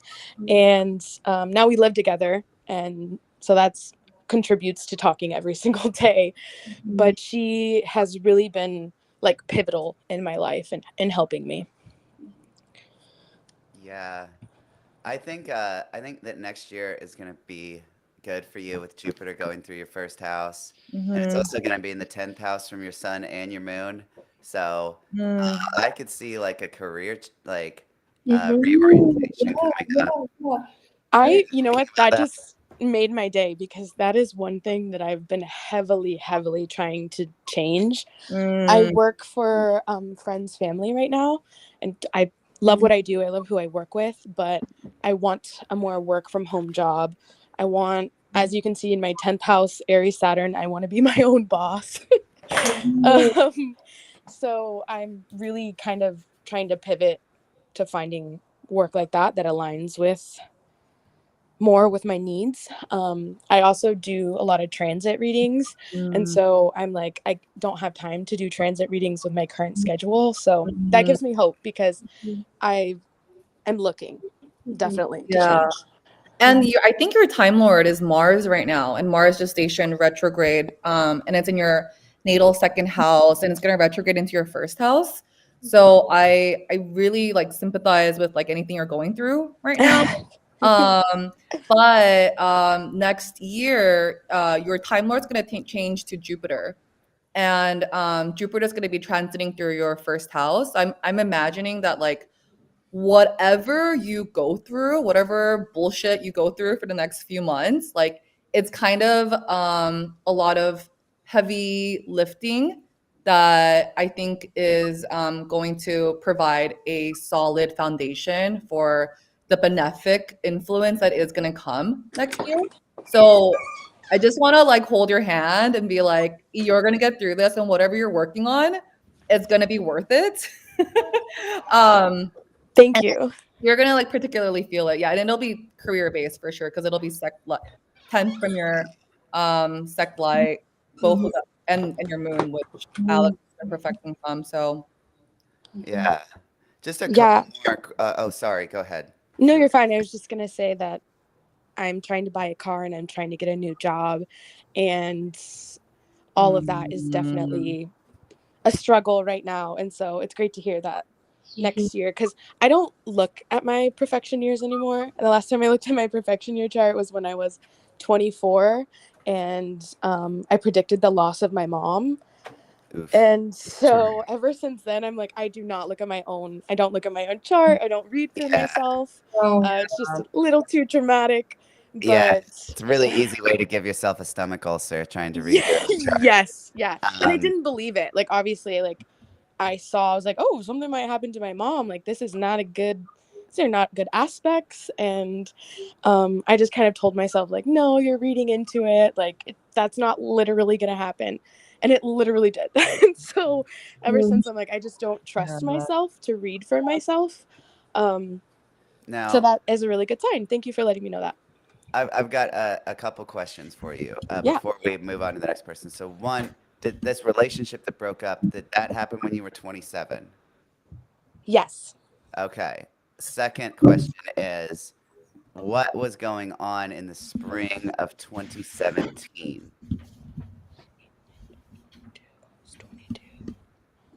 Um, I was moving. I think I had either was just going to do a big move from Northern California up to where I am now in Oregon.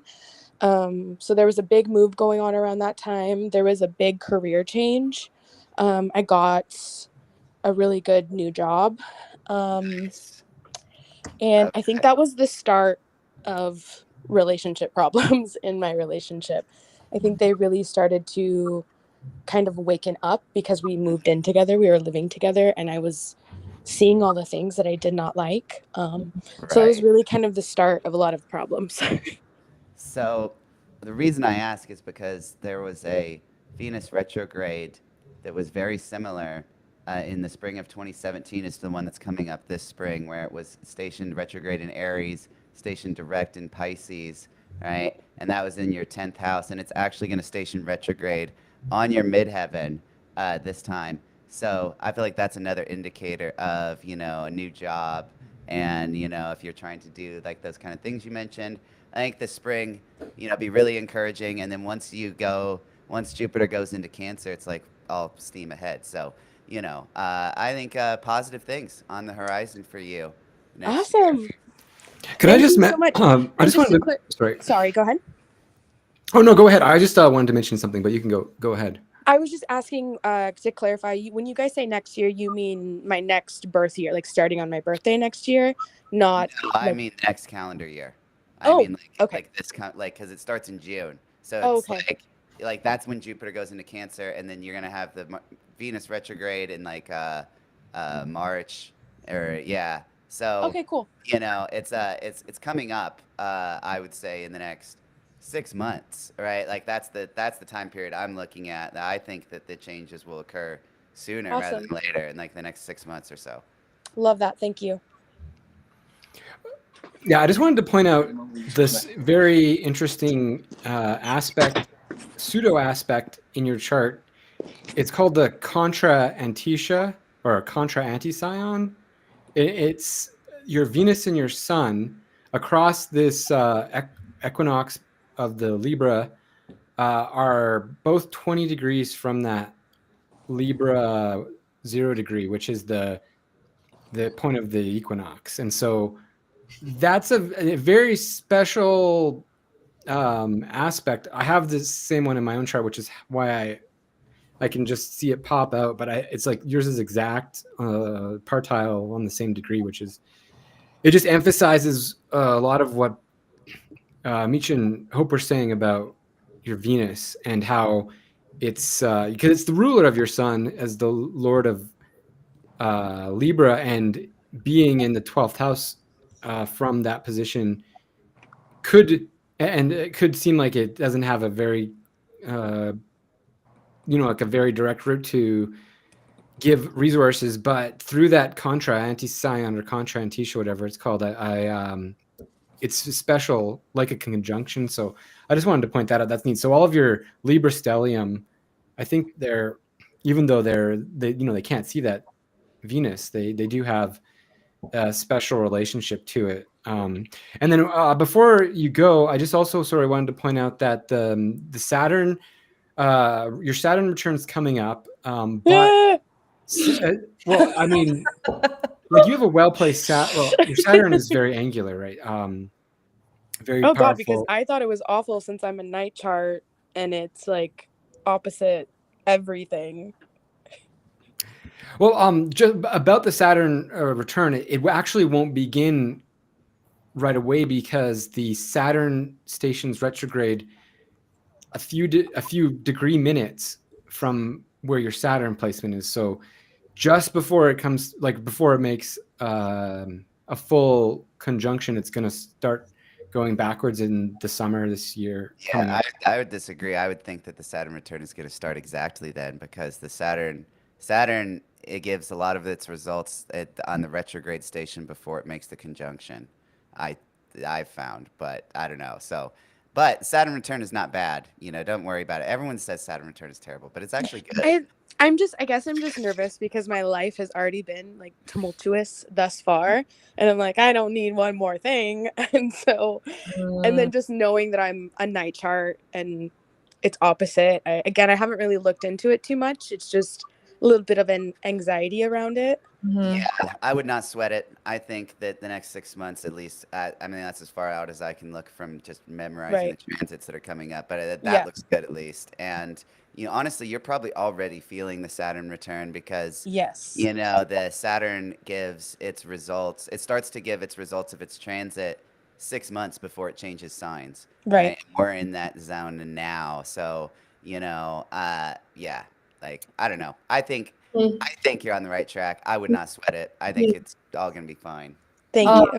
The other thing I just want to like help ease your anxiety about it is that you have like a couple of things going on in your chart. You have a and maybe you already know this, and so I'll just reiterate it for you. But you do have a overcoming square from Jupiter to Saturn. So like if something does happen, like you do have Jupiter potentially coming in to like save your ass. Nice. So to speak. And it should manifest as like someone really close to you, like a best friend or something, or maybe even a partner. Yeah. And then the other thing is you have the south node there. So like, yeah, you are an eclipse baby. So like life is a little bit more dramatic for you, but the south node does decrease things. So there may be a tendency for you to like, rather than like, how do I say it? Going being really adamant about like making things happen, which could therefore um, cause more conflicts and issues to arise. There will be more of a tendency for you to just like let go when the Saturn issues come up. So K2 isn't like a mitigating factor, but it does decrease the significations of the planets that it touches. So Yeah, it makes Saturn weaker. So Yeah, yeah, Saturn's also yeah. retrograde. So Saturn is gonna screw you up too Thank bad. God. So I unfortunately we gotta I go. love Libra moons. So guys, No, you guys are great. Thank you so much for your time. This was yeah, awesome. thank you, Bella. Thank you for calling in. Thanks, Bella. Thank you. Have a great rest of your guys' time. Thank you so much. Yeah. Now we've been going about 2 hours, which is when I said I would cut it off, but we've got several more callers that we could get to. You guys good to stay on for another person? I'm totally good. I'm All good right. for 15 more minutes, but All yeah, right. you guys obviously. Cool. All right. Well, so I think next in line is Melanie. So let's turn her on. Hey, Melanie, how you doing? Hello, guys. Hi, I was Melanie. really nervous about doing this, but I feel great. Thank you. How about you? I feel good. All right. Thank you for calling in. I know it's takes a lot of bravery to call in Mhm. and get your chart read in public. We couldn't do the show without people like you. So I don't know. I probably wouldn't call into a show like this, but you know, uh, Yeah, I'm not afraid of you guys having this information, so it's amazing actually. so what is your birthday? I'm going to share it on the chat because I was born in Guatemala. Maybe Mm. that Oh, could so I be. can, yeah, I can see what it. All right, December 11th. Happy belated birthday. Oh yeah, you just. Oh Yeah, yeah, belated thank you so much. birthday. 2002, 2024, 22. Okay. 22. Oh, it's giving me. Why is it? It's giving me a bunch of different. Why is it not giving me? Do you know what's the country abbreviation for Guatemala? I think it's Guat. Let me write it down. Could be like this, or it could be like this. Does it's. Hold on, I'm gonna have to manually punch in these coordinates because it's I'm not sorry. showing up on the. It's just not showing up on SolarFi for some reason. It does this. This software, it really should be better. But this is what we've got to work with. Hopefully when that new software from John Streaker and crew comes out. I can't wait. I literally wake up every day hoping that it's the day that it comes out. It's like my Christmas that I can't wait. Oh, you're sexy, aren't you? Sorry, I think that's the other day I was like watching videos about how you can find your style, and there was this question like, how do you want to feel when you wear your clothes? And actually I always want to feel sexy. And yeah, mm-hmm. Do I have the right chart on the screen now? I think, let me see, I'm an Aquarius ascendant, but which Oh, system are you using? this is whole signs. I manually punched in the coordinates, so it might be wrong. Uh, Hope, did you have her chart pulled up? Maybe if I do it Yeah, on, I maybe if do. I do it on astro.com, it'll be better. Yeah, Uh, I think we have Guatemala there. all right, so here we go. Let me just add this. We are having. I thought that this would be better today, but the Mercury retrograde, but it's stationing both in declination and it's stationing direct. So I think that's might be one of the problems because the declination stations tend to cause Mm. all kinds of issues. All right, 10 a.m. You're this like Saturn Gemini like generation, because my little sister is born like a month after you. So I know a lot of her friends have this like Saturn and Gemini with like they were born near her. So also Venus and Mars in Scorpio. The ability to, I don't know if you would relate, but like the ability to just be so outrageously funny and like um um in a very truthful I think manner. I think you're right, and I Yeah. think it's well mixed with my son. I'm Hmm. a Sag Yeah, son, that's son. so I think Look, yeah, this is another Saturn opposite Sun chart, right? Like we've had this in several charts today where it's like Wow. Saturn opposite Sun, people that have to grow up quickly, right? People that oh may not yeah, like have much of a yeah. childhood. It's all right, it's like make or break Yeah. early on, right? And the Sun conjunct Pluto too. However, the moon is gaining in light.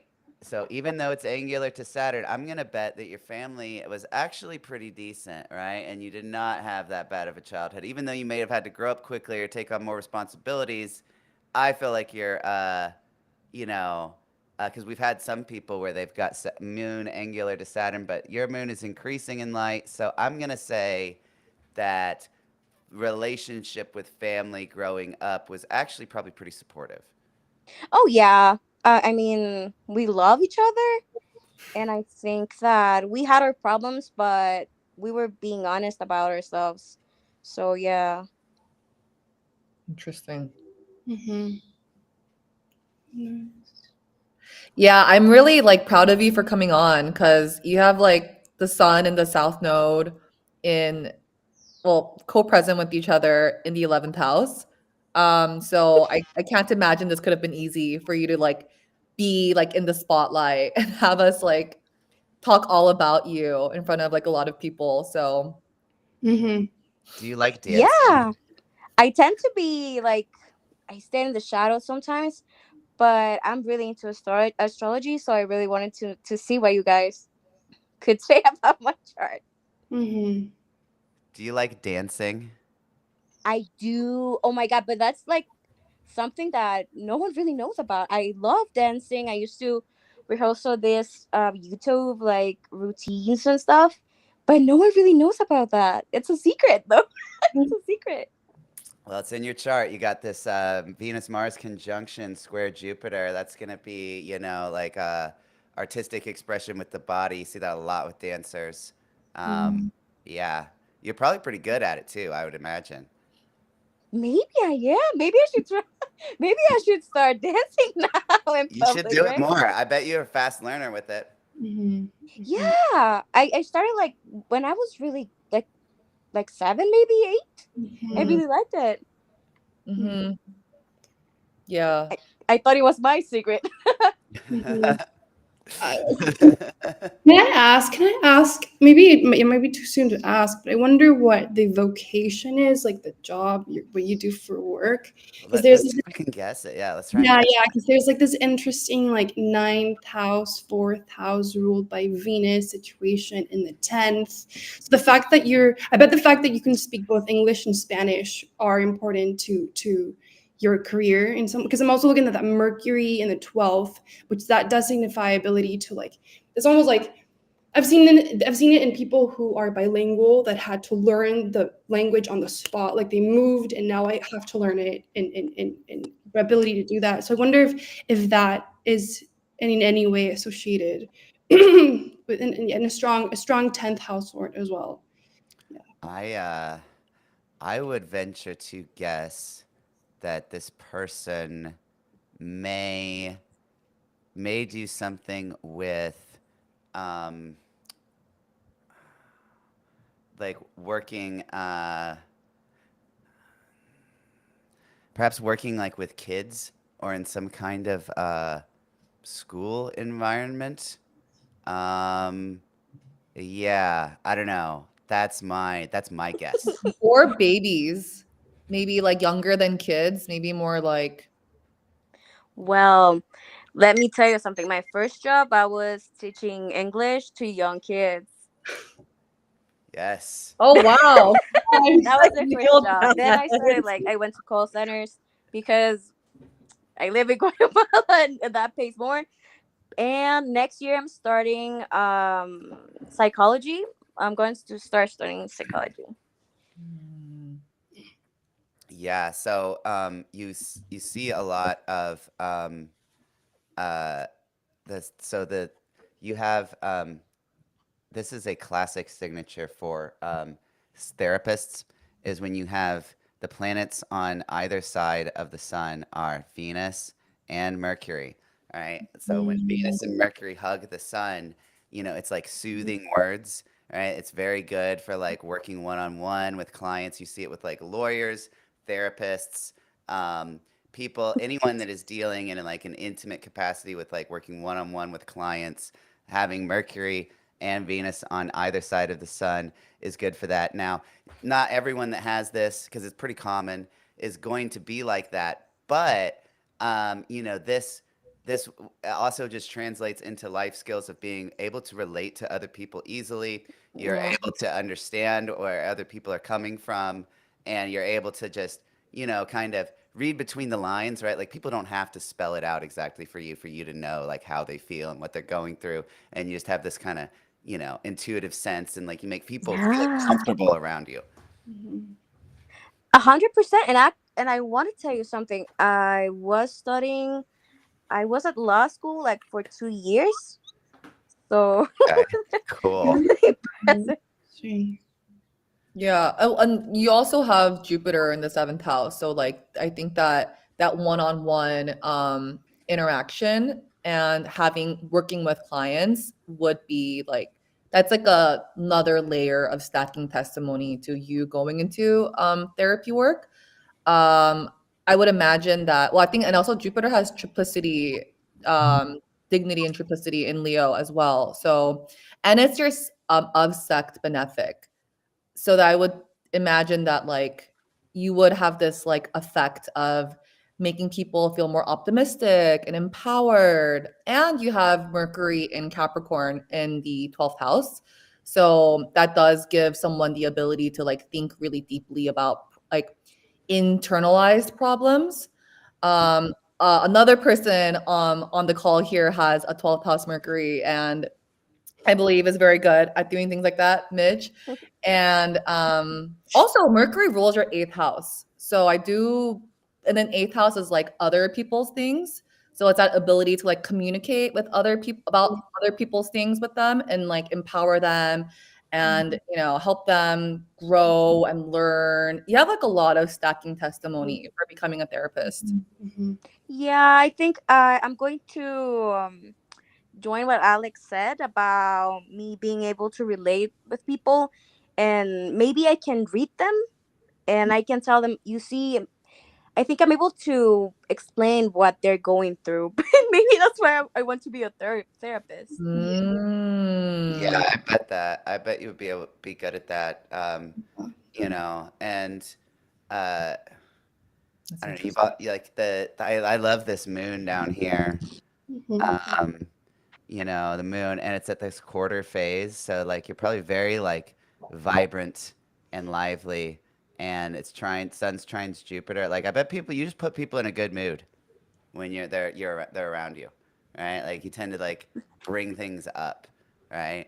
I don't know. I imagine that you get a lot of people really like that. Now, you do have this Saturn here, fourth from the moon, which can and Rahu's there too, so you may feel like kind of alienated sometimes. You may feel like, all right, like Yeah, I'm that always was what I was gonna say. yeah, I'm always Even though, bringing other people up, but like I feel like I'm kind of an outsider as well. And it's like this thing where it's like, oh, like I'm always doing the work to get other people up, but like no one is ever taking care of me, right? No one cares how I feel, right? yeah, I feel like I have a couple of friends, and I know that they really enjoy my presence, but I feel isolated most of the time. Mm.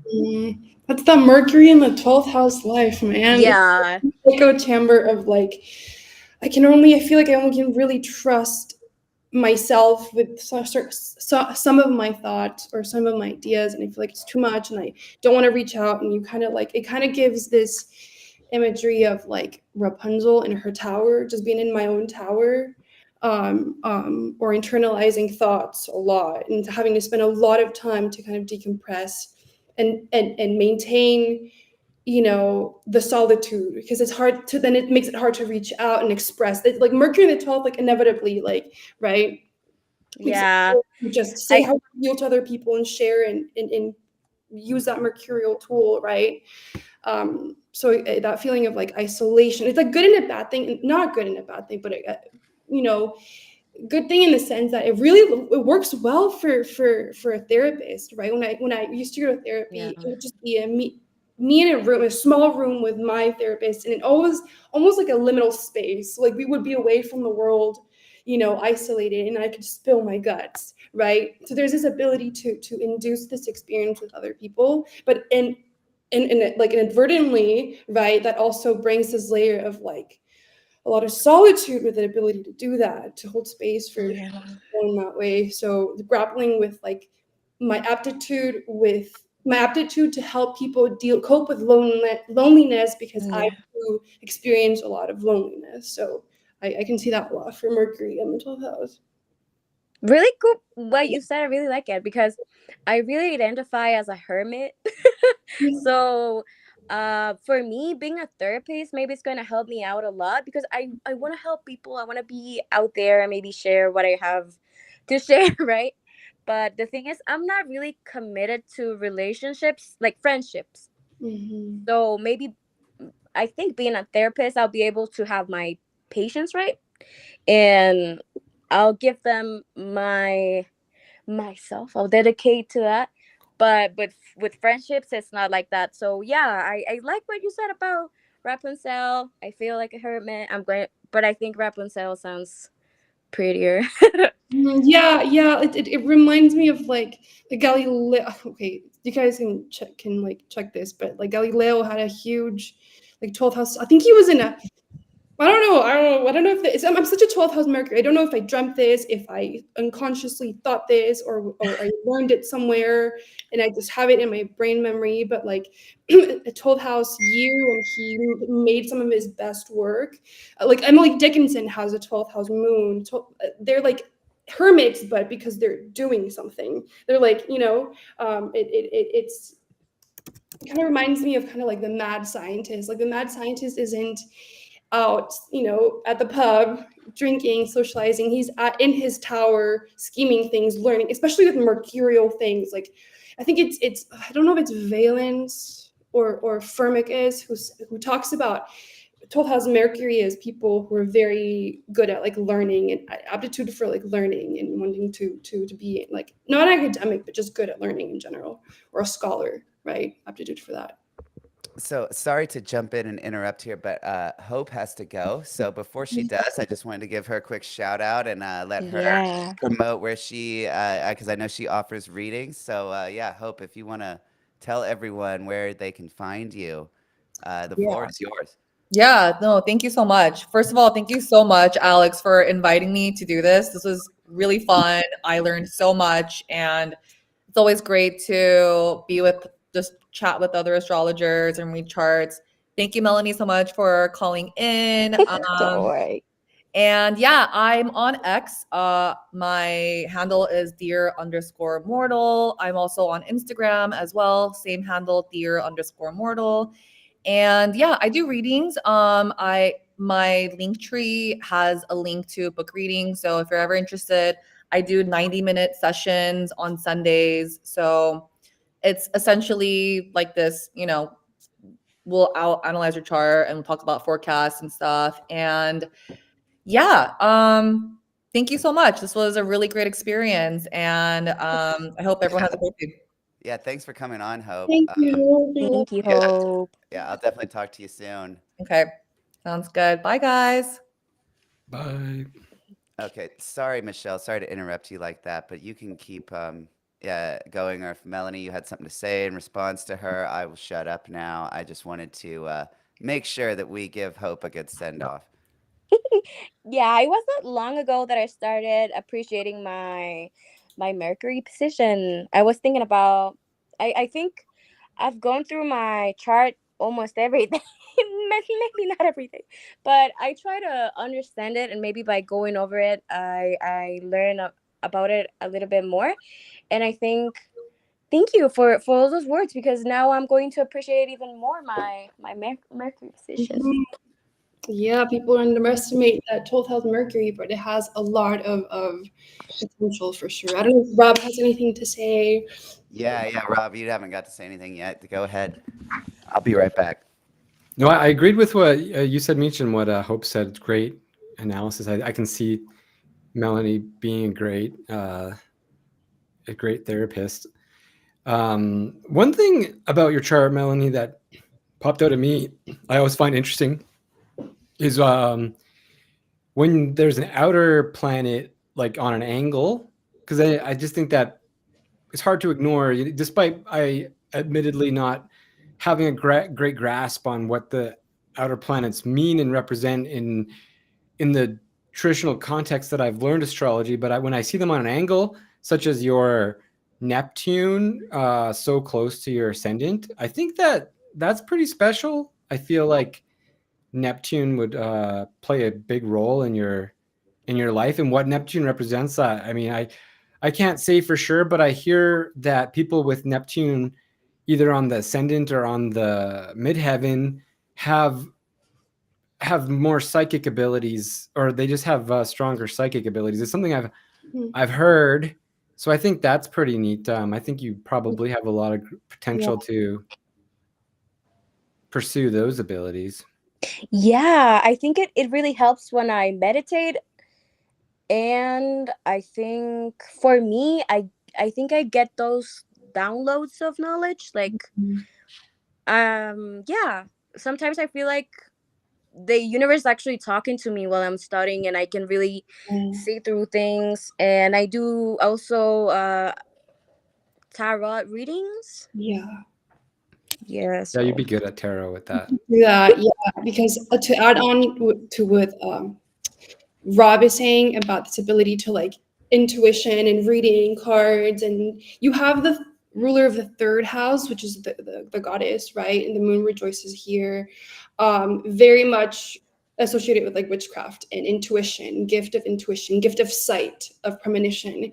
You have that in the 10th house. It's the same, it's ruled by the same planet as the 10th house, right? So being known and using your intuition and, you know, in regards to your career, that makes sense. Also, that it's also conjunct ruler of the 9th house, which is the house of God. So this idea of like the universe speaks to me is very, it's like ability to receive information earthly, materially, right, which is like third house ruler, and the 9th house from the universe, from God. So together in the 10th, that's very like tarot reader, not, could be even psychic for third house themes, but also for therapists. I don't know if this, alongside that Mercury in the 12th house, it's like you can just like tell like what someone is going to say next. Or if you ever watched a movie and you can just like, you know what the character is going to say next, even though you've never seen it before. This ability to like, yeah, premonition. Really great point, Rob.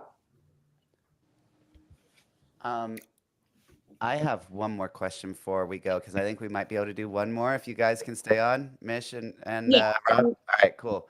I just wanted to ask you, this idea about becoming a therapist or going back to school to do that, is this a recent thing you were thinking about, perhaps at the beginning of November?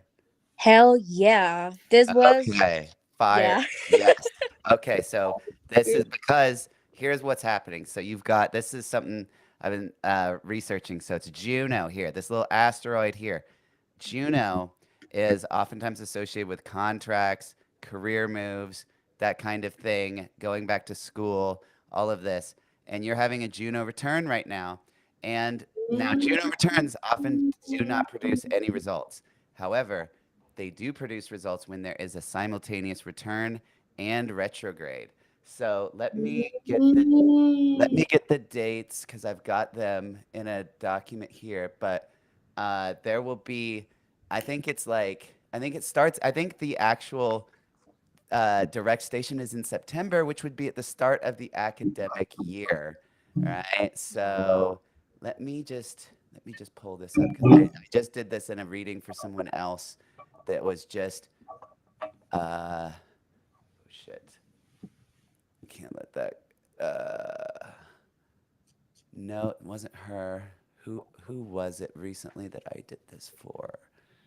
Uh yes. So there will be a station retrograde of Juno March 18th, right? And then it will station direct July 11th. So uh, and then it actually ends up leaving the sign in September, and then the cycle is over, right? So it entered um, Scorpio November 3rd, right? And it's gonna leave in the end in the last part of September. So, I feel like just look at the look up the Juno cycle, right? And look for those dates. And I would expect there would to be, some developments in March, July, and September on this going back to school story. So yeah. Wow. I'm really, really impressed because on November, I was actually working as a tattoo artist, which was one of my dreams, but it wasn't fulfilling me. And I had to make a decision on November. So it's crazy that you asked that.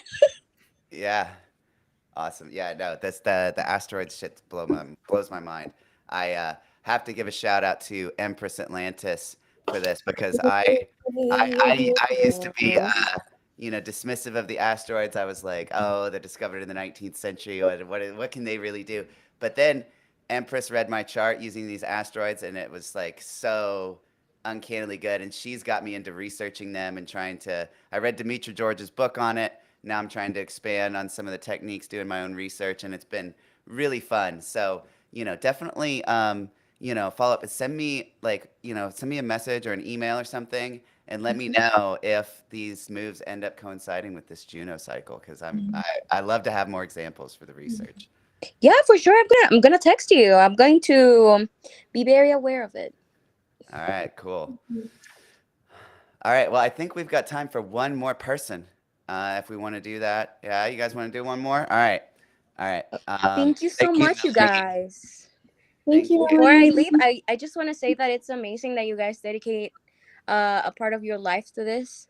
It's really, really hard to really understand astrology as far as you guys have. I think I'm saying it wrong, but thank you so much, you guys. I really enjoyed being here, and it was a nice experience. Thank you. Yeah, thank you. I'm Thank so you. glad you enjoyed it. Yeah. Thank you for coming on. We couldn't do the show without people like you. All right. All right, guys. Bye for now. Bye-bye. Okay, one more. Devin. Hey, man. How's it going? Good. How are you guys? Doing pretty good, man. Just chilling, reading the charts. All right. Let's get you. Hopefully, Solar Fire will work for you. Yeah, I've noticed some weird glitches with AstroSeek. Yeah, it's that Mercury's stationing in declination right now, and that tends to be like all the technical glitches. Is like, Yeah, yeah, I went and double checked and it like changed my dad's ascendant by 10 degrees. It threw it in another sign, but it's all the same birth data. that's so weird.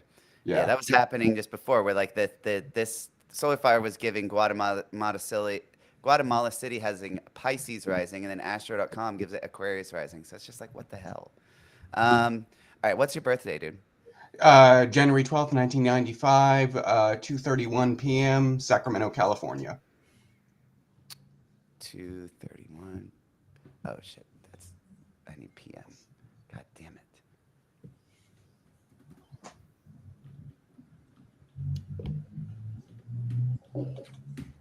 Okay, boom. All right, does this look like the correct chart? Gemini Gemini rising? ascendant, Capricorn sun. Yeah, that's all right. Another Saturn in the 10th person. Yep. Actually, so far my Saturn return has been pretty smooth. Like I would take permanent Saturn return over a nodal reversal ever again. Like that would be an easy trade for me. Oh yeah, dude. I agree with you. The nodal reversal at 27 is usually way more dramatic and Yeah. a lot more upheaval than this actual Saturn return is. Um, Yeah. Oh, dude, and you had eclipses. There's eclipses like right on your nodes too, and on your lot of fortune. There was an eclipse in October 2023, right on your lot of fortune. Yeah, it was horrible. It's funny. I had never done drugs, but I started playing with weed because I was bored and had a really really bad reaction that left me with severe No. PTSD. Mm, And I also developed spontaneously food sensitivities. They're running my family. My grandma had them. I never had them, and now like since 2022, it's totally changed my diet. Like corn syrup, dyes, all Mm. kinds of things can't eat now.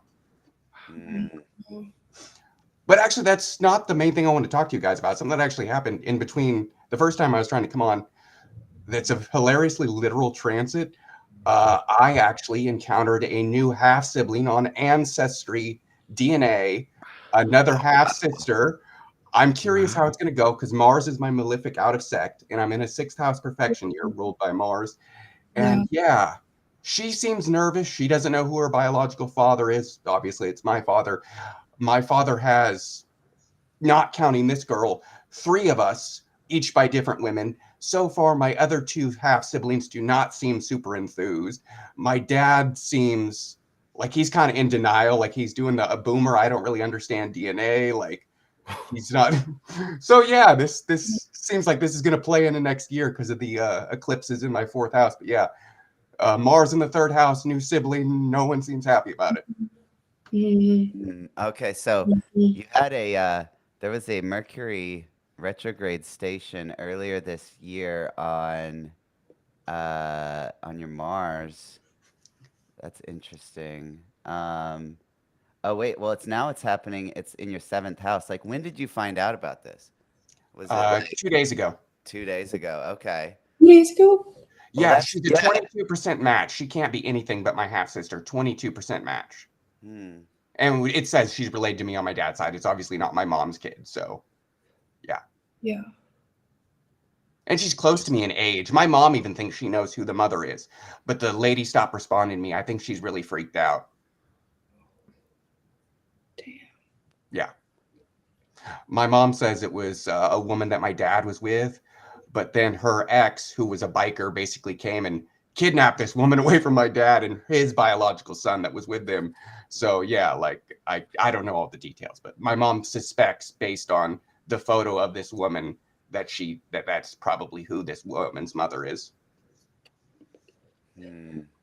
Yeah, so I'm seeing the ruler of your house. The third house is the house of siblings, and that's your son in And eighth house Capricorn. yeah. So it looks like you're like whatever comes down, whatever outcome is of learning of this information of these new siblings, is they're going to be. Oh, I feel like a lot of the responsibility is going to fall on you for that. Yeah, I mean, so far, my other half sister, who I didn't even meet till I was 12, she was not a big part of our father's life till she reached out to him when she was 14. Uh, she seems curious at first, but when I mentioned that my mom thinks she knows who the mother is, she stopped responding. Maybe she's just busy. I told my brother. He first seemed skeptical. I sent him the picture and it's like, this is our new half sister. And then I tried to call him and now his phone's down. He has a drinking problem, is very emotional and breaks down crying over his relationship with our father is the worst of all of us. Like he saw the worst of the addiction. So he probably is not taking this well at all.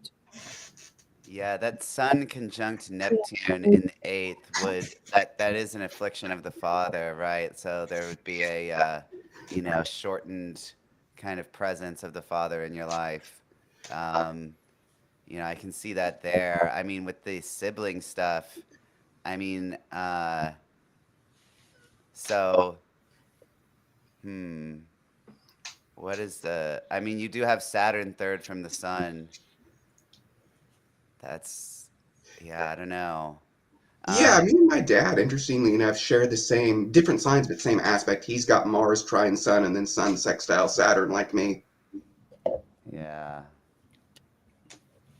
Um, I'm not sure what insight I can offer on this situation, honestly. Is there, like, are you wanting to know, like, when there might be a development in this story, or like, When there what's might be a development, questioning? since the main trigger seems to be the malefic out of sect, I'm just kind of like I'm already psychologically impaired that ultimately the net result of this will be negative. Oh. Right. I mean, you are. Mars is Yeah, go ahead. Go ahead, Rob. well, like Mars is retrograding into your second house, so the third house of siblings. This lord of your perfection year is moving back into your second house, which is a house that can represent material wealth or possessions, and so that doesn't look entirely negative. Okay. I mean, here. I'm just looking something up. Because I think there's an eclipse going to hit your Chiron soon. And I don't really use Chiron, but I did have some crazy Chironic experiences, so my mind is open to it now. Uh, yeah, in March, there's going to be an eclipse on your Chiron, March 13th. Yeah. So maybe there's an update then. Okay. They could also, I mean, so, I would not fret about it too much. Because, well, look, because here's the problem, really. So, the moon, right, is like emotions and like oftentimes family, right? And it is getting Yeah. screwed here by Mars and Saturn, right? Mhm. So, you know, family and home life, like, although I would expect that because the moon is pretty full of light, that like it's kind of more been an internal experience for you, right? And like, Yeah. maybe not outright mistreatment, but just a feeling of like separateness from them. Yeah. Or, yeah. Yeah. Well, no, I'm pretty excited actually for my seventh house perfection year. Oh, yeah, that should be good. Yeah. Well, 18 was a great year for me. Yeah. And, you're gonna get, you know, you're gonna get Jupiter opposite your sun. That should be good. And yeah, Jupiter will be stationing direct in your first house just after it becomes your Time Lord for the year for perfection. Yeah, the Jupiter on your moon at the end of January, that station, that should be good. Maybe there'll be hope then, right? Like I think that could be a good update for it. It'll be opposite your natal Jupiter. Um, so yeah, I don't know. Look out for that Jupiter station. I feel like that could bring some good news, right? Good. Thank you. Yeah. One thing that does kind of point out to me in your chart is that you've got Venus at like a good elongation from the sun here, right? But it's a morning star, but it's setting, right? So what this can, and it's conjunct Jupiter here, right? So this can mean like, relationships with women can be complicated, right? And you might have betrayal from girlfriends or anything like that. I don't know if what your sexuality A is or lot of long term, like my longest relationship was a weird, very emotionally enmeshed, but physically platonic relationship with an older woman who had some pretty severe bipolar that recently ended a couple months back. Yeah, I tend to just attract and be attracted to women with mental stuff and with bad families and drugs, which is ironic because the smell of weed now causes me to have like panic and like weird tingly burning sensations in my spine. So that's unpleasant. Mm-hmm. now it is on the angles of your moon though. So I would expect that this should improve after basically after age 36, right? You should like that the tumultuousness with the romantic relationship should subside then. Uh, Now, it's not to say every relationship between now and then is going to suck, but I would say that like, if you've been feeling discouraged about it, I don't think it's something that's going to characterize your entire life and that maybe perhaps having more casual relationships would be better, right? Or maybe just exploring. I don't know, because it just seems like this Jupiter Venus. It's like too much of a good thing, right? You know. Yeah, no, it's weird. I mean, I guess I'm attractive. That's such a weird narcissistic thing to say about yourself. But I've never had a lot of success because I'm very introverted and awkward. And then, like I said, some of the quasi successes I've had have been these really weird dynamics that often don't have a physical component, like online pen pal things that stretched out. This relationship with this older woman, I knew her since I was 19, on and off, never physical, but it was very emotionally tight. And she even expressed attraction to me, but was grossed out by the age difference. She was in her 40s.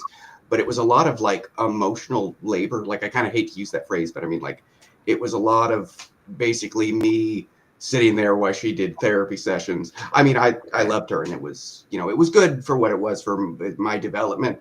But then she like just kind of just flipped one day and was like, she tried to even make it seem like I had deceived her. Like, I always told her I was attracted to her. And one day she just got it in her head. It's wrong for her as a woman to be friends with a man who's attracted to her, and admitted that. So then she was like, done. And it's a whole thing. I went and visited her a couple times. Almost every time I went and visited her afterwards, she had to go into the psych ward for a while. Like, that's not a joke. That actually happened. I mean, Venus square Saturn is oftentimes, you know, age gaps in relationships. I have that, and a lot of my relationships have age gaps in them. And then you also have Mars square Venus, which can be like, I like to say it's like, you know, uh, it's like, it's like being really horny, but like never actually getting to get off, right? It's like Yeah, that's been a theme of my whole life. Yeah, I wanted to mention that, like, this is a perfect example of where one theme in life can have both very positive significations in the chart and negative at the same time, because you do have the Lord of the Seventh domicile in the seventh, conjunct the benefic out of sect, you know, but then you have those angular squares from the malefics. So it's a perfect example of having both good and bad in one. Like, I mean, I don't like to use good and bad, but both positive significations and challenging significations in that same, that just causes huge polarity in that one theme of life. Mhm.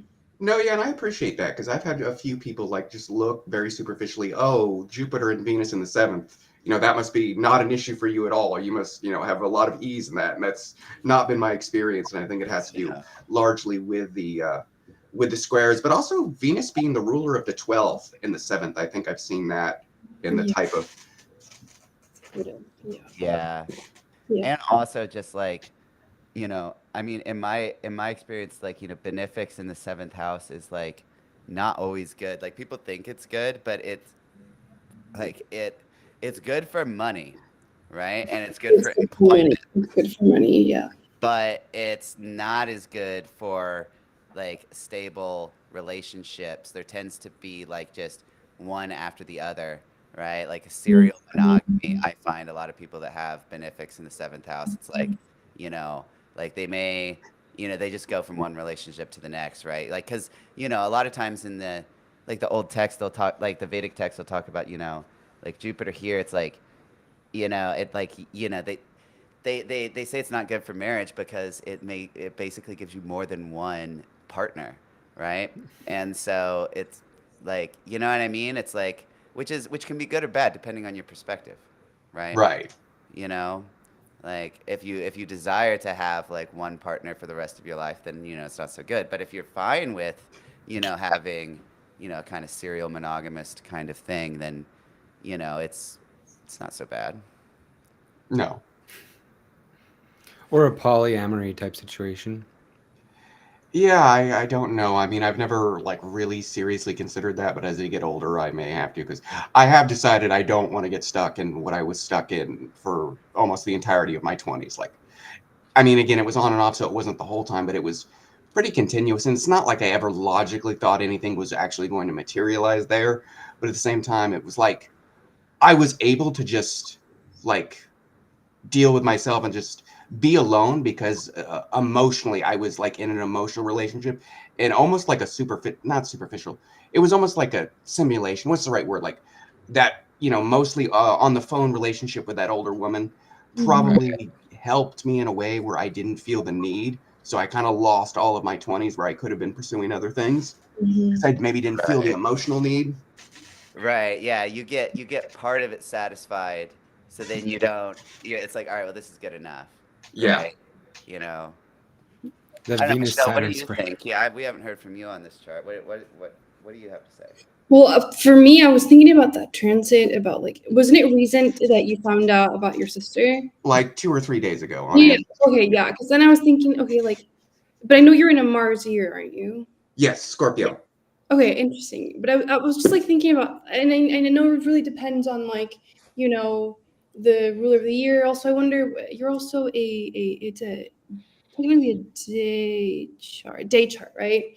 I wonder if you're in a Mercury Fardar right now that puts Mercury as an epoch lord. I'm not, my math is so bad, but it retrograde. It's also the ruling over the fourth house, right? So this idea of like uncovering family secrets, and especially like over Venus, women, sister, that made sense to me. And it's over the this is a little far fetched, but like over the ruler of Saturn, which is ruler of L3, the sun. So I don't know. I thought maybe that Mercury retrograde situation, um, um, also squaring Mars, right, as the Lord of the Year. I thought that'd be interesting, at least like this Mercury retrograde situation happening. Um, but yeah, very compelling chart. Thank you.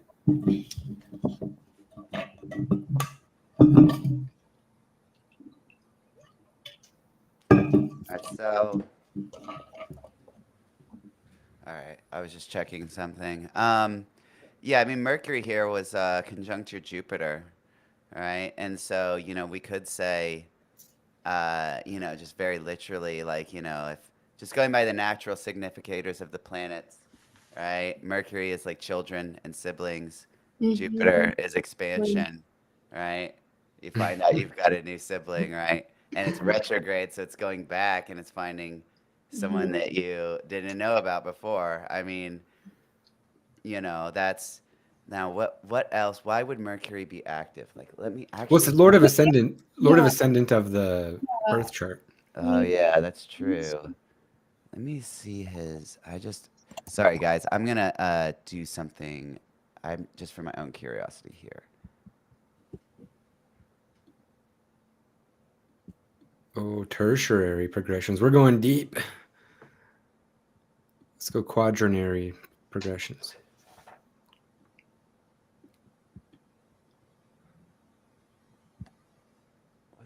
Has there been anything stationing recently? I wonder. Wait, how old are you again? 29, going to be 30 in January.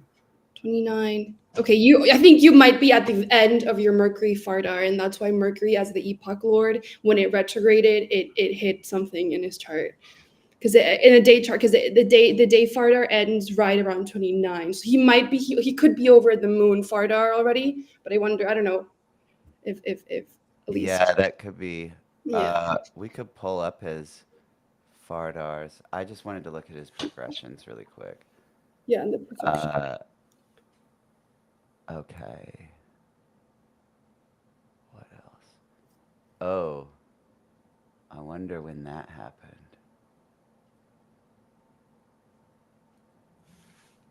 When is it? When is it about to station? Is this Mercury about to station? Because it might be in the year that it stations in his progressions. I don't know. No, it's not. It's not. Hmm. Dang. All right.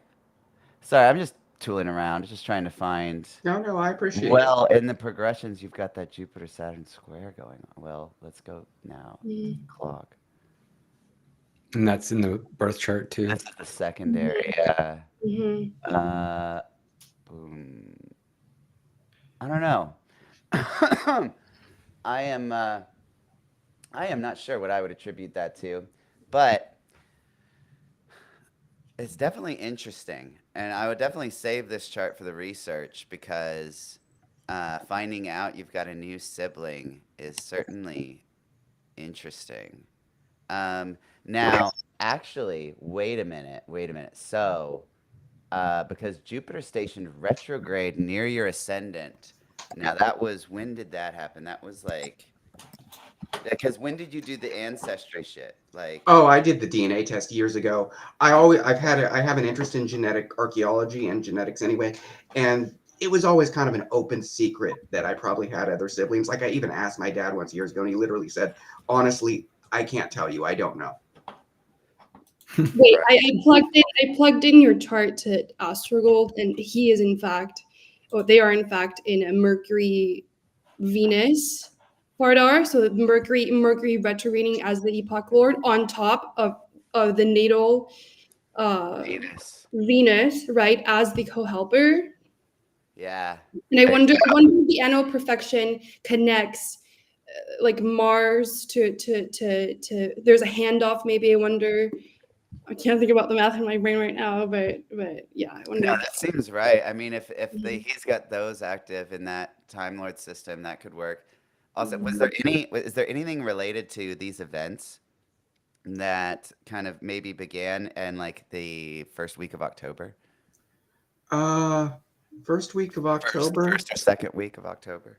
No, I don't. I don't think so. Nothing related to this sibling thing. Right. Okay. What about March 4 of March of 2024 of this year? That is related to the six. That's when I went to a specialist. I have a heart condition, so I went to a specialist and got some sixth house news. Basically, was told where I'm at with my heart. They can keep me alive on medication without surgery for another 10 years, and then have to look at a transplant. So that was more a very obvious sixth housey thing, Okay. not related to the sibling thing. Okay. Interesting. Just asking. Just Oh that, no, I, yeah. You switch. That's when you switch into that Mercury Venus, and I think that's very like on the nose with what Alex said about yeah. like Mercury sibling Venus female, right? Yeah, woman. Yeah, that makes sense. Um, okay, let me think if there's anything else I can tell you about your chart, like just generally, before we go. All right, so the Mercury. Mercury is, oh shit. Whoops.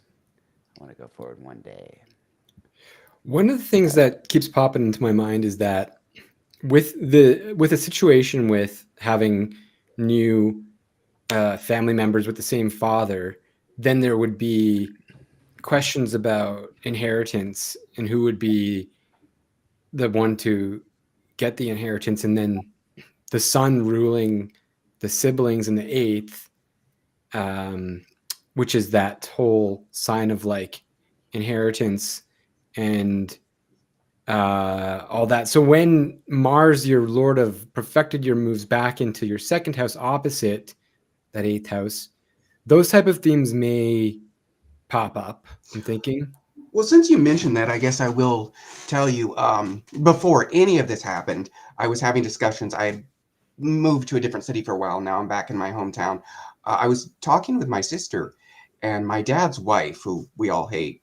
Uh, my sister, the one that I already knew about from my dad, she feels that his wife is like trying to isolate our grandma, his mom, like trying to like work her way in as like the primary, like, oh, I'll come help you take care of this.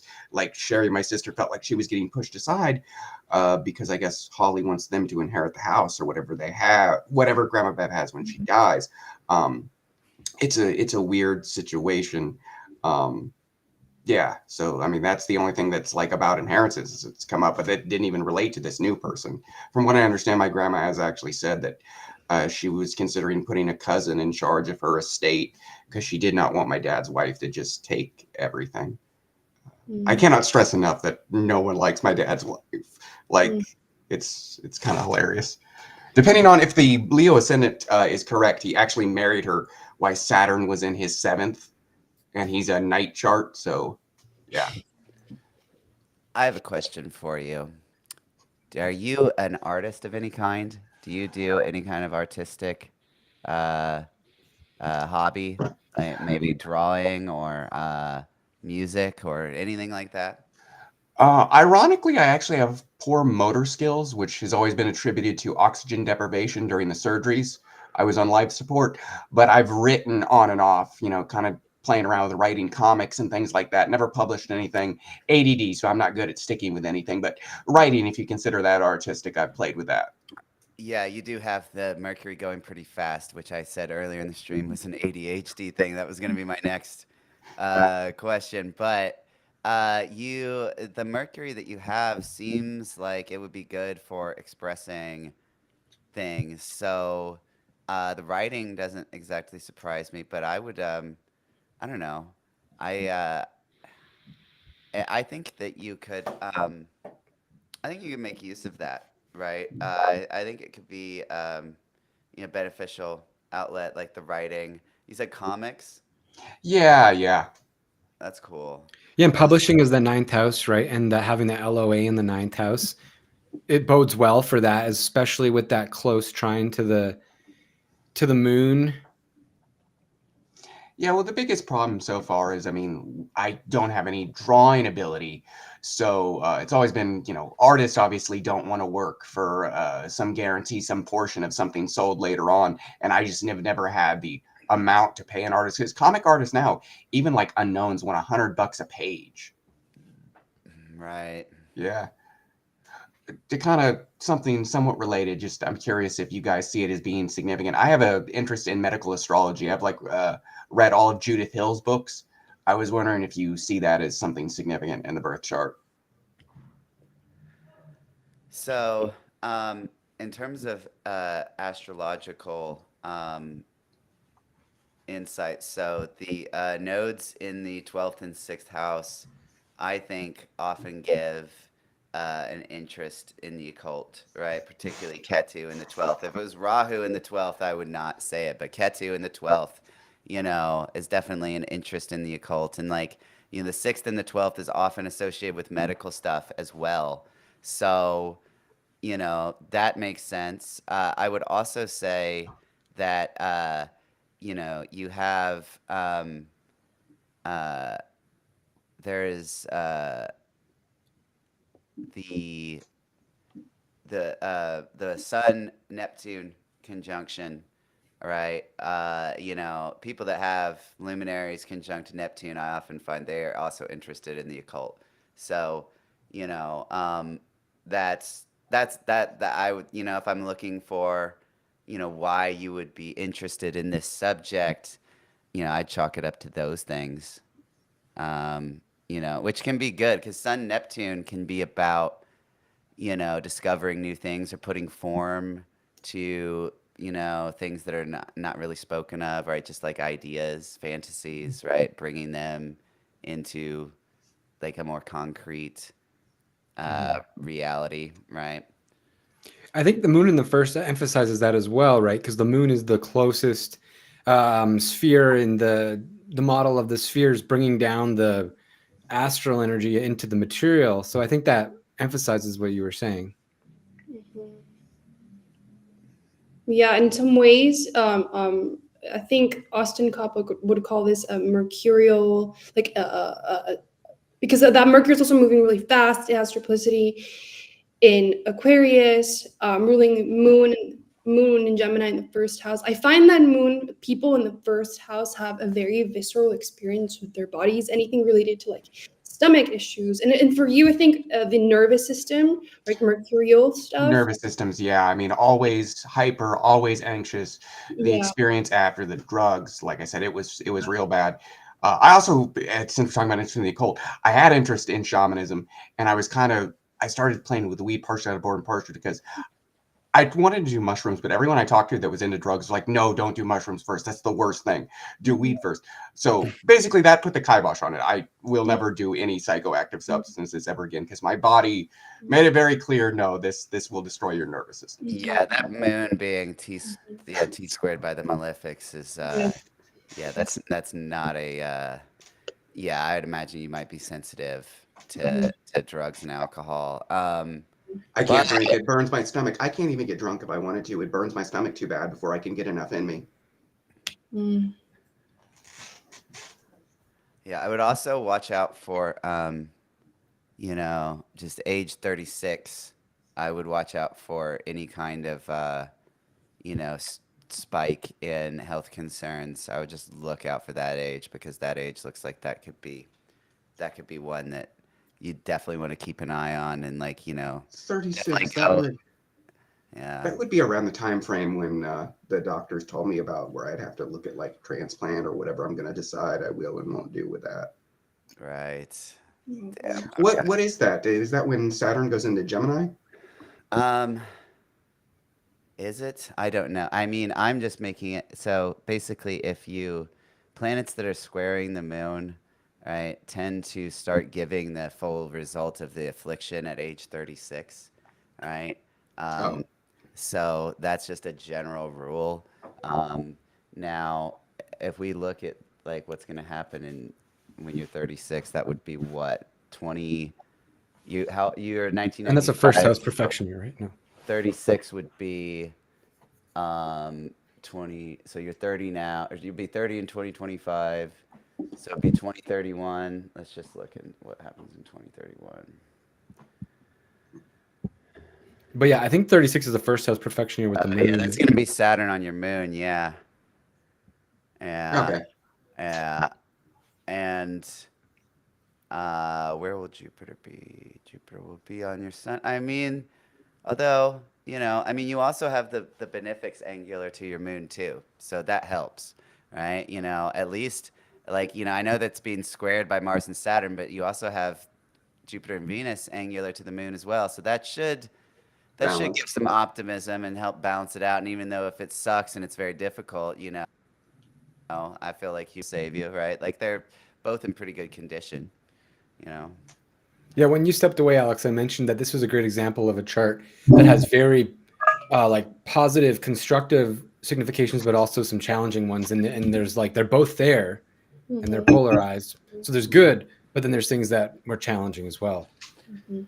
Yeah, and this is another Saturn Mars opposition chart. We've got a lot of those. It's funny, we've been getting a lot of Libra moons and a lot of Saturn Mars oppositions tonight. That's fun. Yeah, yeah. I think that's this chart because it has so much stuff going on the angles. It's like one thing happens in my life which affects like the domino effect to everything else in my life. It's just yeah, it's interesting. It has like a double benefic conjunction as you we would call it, right?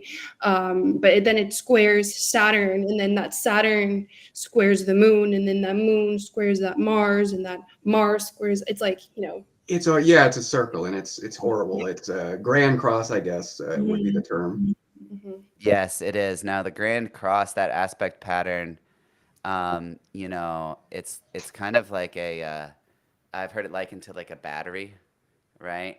And so it like can hold a lot of charge, right? And it's like, can be very good for like dedication to stuff, right? And getting mhm, fixated, right? And the Grand Cross, there's like, this tension that can be explosive with it. So, um, you know, uh, when you see the Grand Cross in like a synastry chart, for example, a lot of times Grand Crosses and synastry charts are for couples that stay together for a long period of time. And so the Grand Cross has staying power, even if it's like there's some harshness to it. mhm. So, I'd imagine that, you've got like determination, right? And even when things are shitty, you don't give up, you know?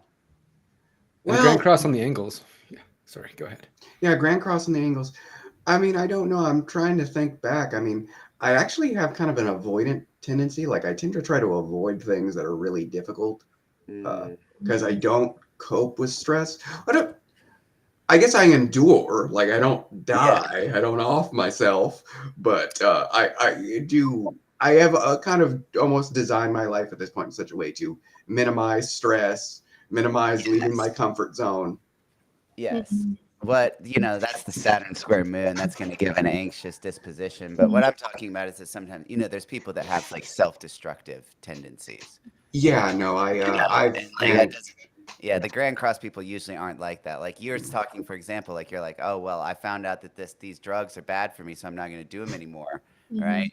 Mhm. Like that. So that, you know what I mean? It's like, there's even if it manifests avoidantly, there's like self-preservation here, where you're like, you're gonna keep going. You're not gonna just like do stuff because I don't know, because some people can just, even though they know it's bad for them, they will still continue to engage in the same behavior, Oh right? yeah, You no, know I what I mean? definitely There's know. people like that, and usually you don't see that with the Grand Cross people. They at least learn, Yeah, right? yeah. Thank you. Yeah, the moon being in there probably helps, right? Because it's always moving. It's keeping things moving. Now, another thing, just to keep an eye on, um, for uh, a couple of years from now, there's going to be a Mars retrograde that's going to be very similar to the natal Mars retrograde that you have in your chart. It's going to station retrograde in Virgo, and it's going to retrograde back and station at 20 degrees Leo. So, but that's in a couple of years from now. That's 2027. I'm just throwing that out there as something that you might want to track. Given that Mars is very close to your IC, maybe you might move around that time. We can look and see if there's. Not every move I've had has been in a Mars perfection year, but tracking back several years during my 6th or 11th has been times I moved. I moved this year back to my hometown.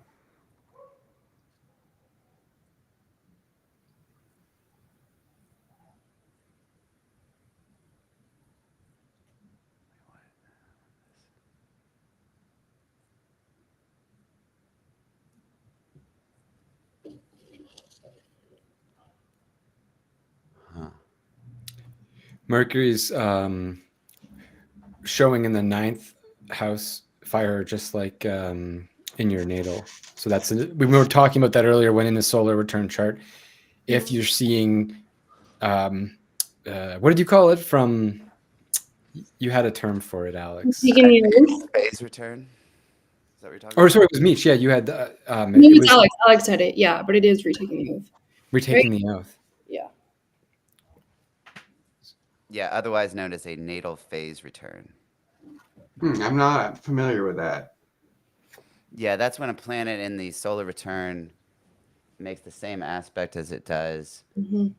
What year was that, Rob, that you said on his solar? Is it for Well, this it year? wasn't an aspect. It was just in the 9th house of the solar return chart. So I think it would emphasize those Mercury 9th house themes of the natal chart. Yeah, because he's going to get the Mercury natal phase return around 32 or 33. That's usually when it happens. Yeah, and I think my secondary progressed moon is like full in Leo at 32. Is a full moon period for me for secondary progression. Oh, interesting. All right, so no, not this one.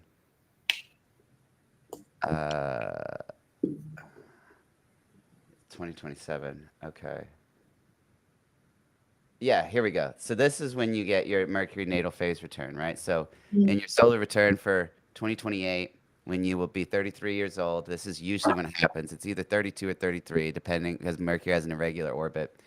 So this is when Mercury makes its natal phase return, and we call it retaking the oath, where Mercury gives its natal significations for. We were discussing this with Charlie XCX's chart because she had a few natal phase returns. Um, so, this year, Mercury would take on an increased importance. I would also say that you will be sensitive to the Mercury retrogrades in 2026 and 2027 because that is when Mercury is going to be retrograding in the air signs, which that's when Mercury was retrograding in air signs when you were born. And this is a technique developed by Gary Caton. Shout out to Gary. This is from his book. He says that when Mercury is retrograding in the same triplicity as it was when you were born, Mercury takes on a Time Lord type quality, and the Mercury retrograde periods become significant. So Mercury is going to start retrograding. No, wait. So he's going to be in water signs then. So it will be here. It will be this. Yeah, it will be in 2028, not 2026 and 2027. It'll be in 2028 when he retrogrades in air signs. So, because water is next, then air. So, because he's doing it in fire signs now, then the next 2 years will be water. Then after that, it's air. So, the Mercury stuff, I think, will start to come to fruition. You'll get a refresh of Mercury around this time in your life. and Mercury, if you keep studying this medical astrology stuff, perhaps that, a few more years of studying, you may find that Mercury is, bringing you closer into doing some cool shit with that. So, Nice. yeah, when I had my I recently had this happen a couple years ago for me with Mercury's natal phase return, and that's when I started to give it like getting paid to do astrology readings and stuff. So, it can, you know, it's just something to look forward to. I know it's a few years out, but I would definitely look forward to that Mercury activation when you're around 33 years old. Cool. Thank you. Mm. And that's your LOA, so it's big deal. All right. Is anything else anyone wants to say before we end the stream? No, I think that's all. I appreciate it very much.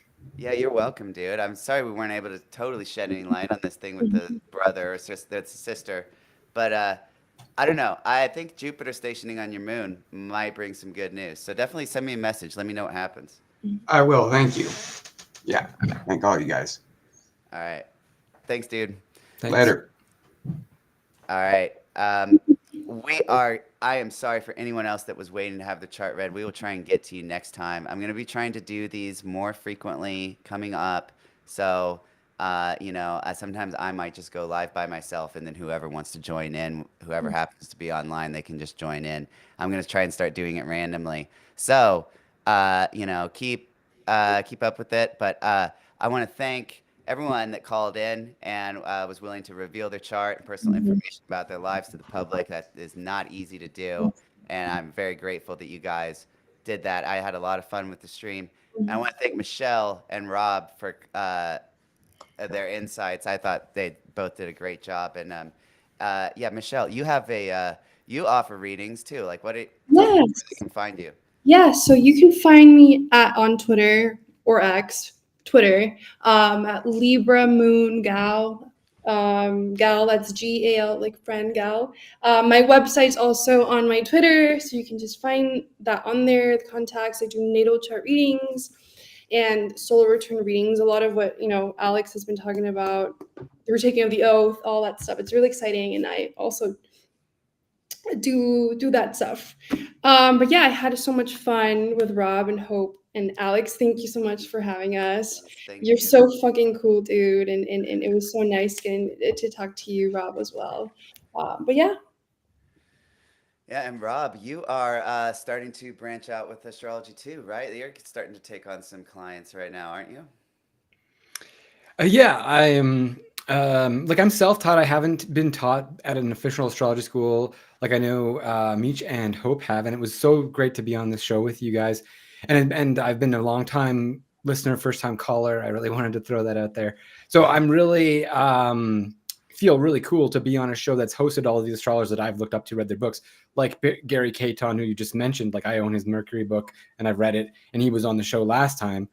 And so I just whoa, I feel super cool to be a part of this. And so I'm giving readings. I'm not charging a lot now because I'm new to it. I'm just looking for people who are open to having a less than super experienced astrologer read their chart. And I always emphasize the ways of overcoming challenges because I have a very debilitated chart myself. So if you have a chart that's debilitated, and you've heard bad things or things from other astrologers that made you feel maybe less than 100% good about, just I like to picture myself as the type of person who will read a chart in a way that I will look for the remediations, as we call them, or mitigations in your chart to try and let's look at how we can take these challenges and make the best of them. I have an article coming out a week today in the magazine, astrology magazine, called Northern Astrology, which is published by the first host of this show. So it all comes together. That's kind of neat, Gracie.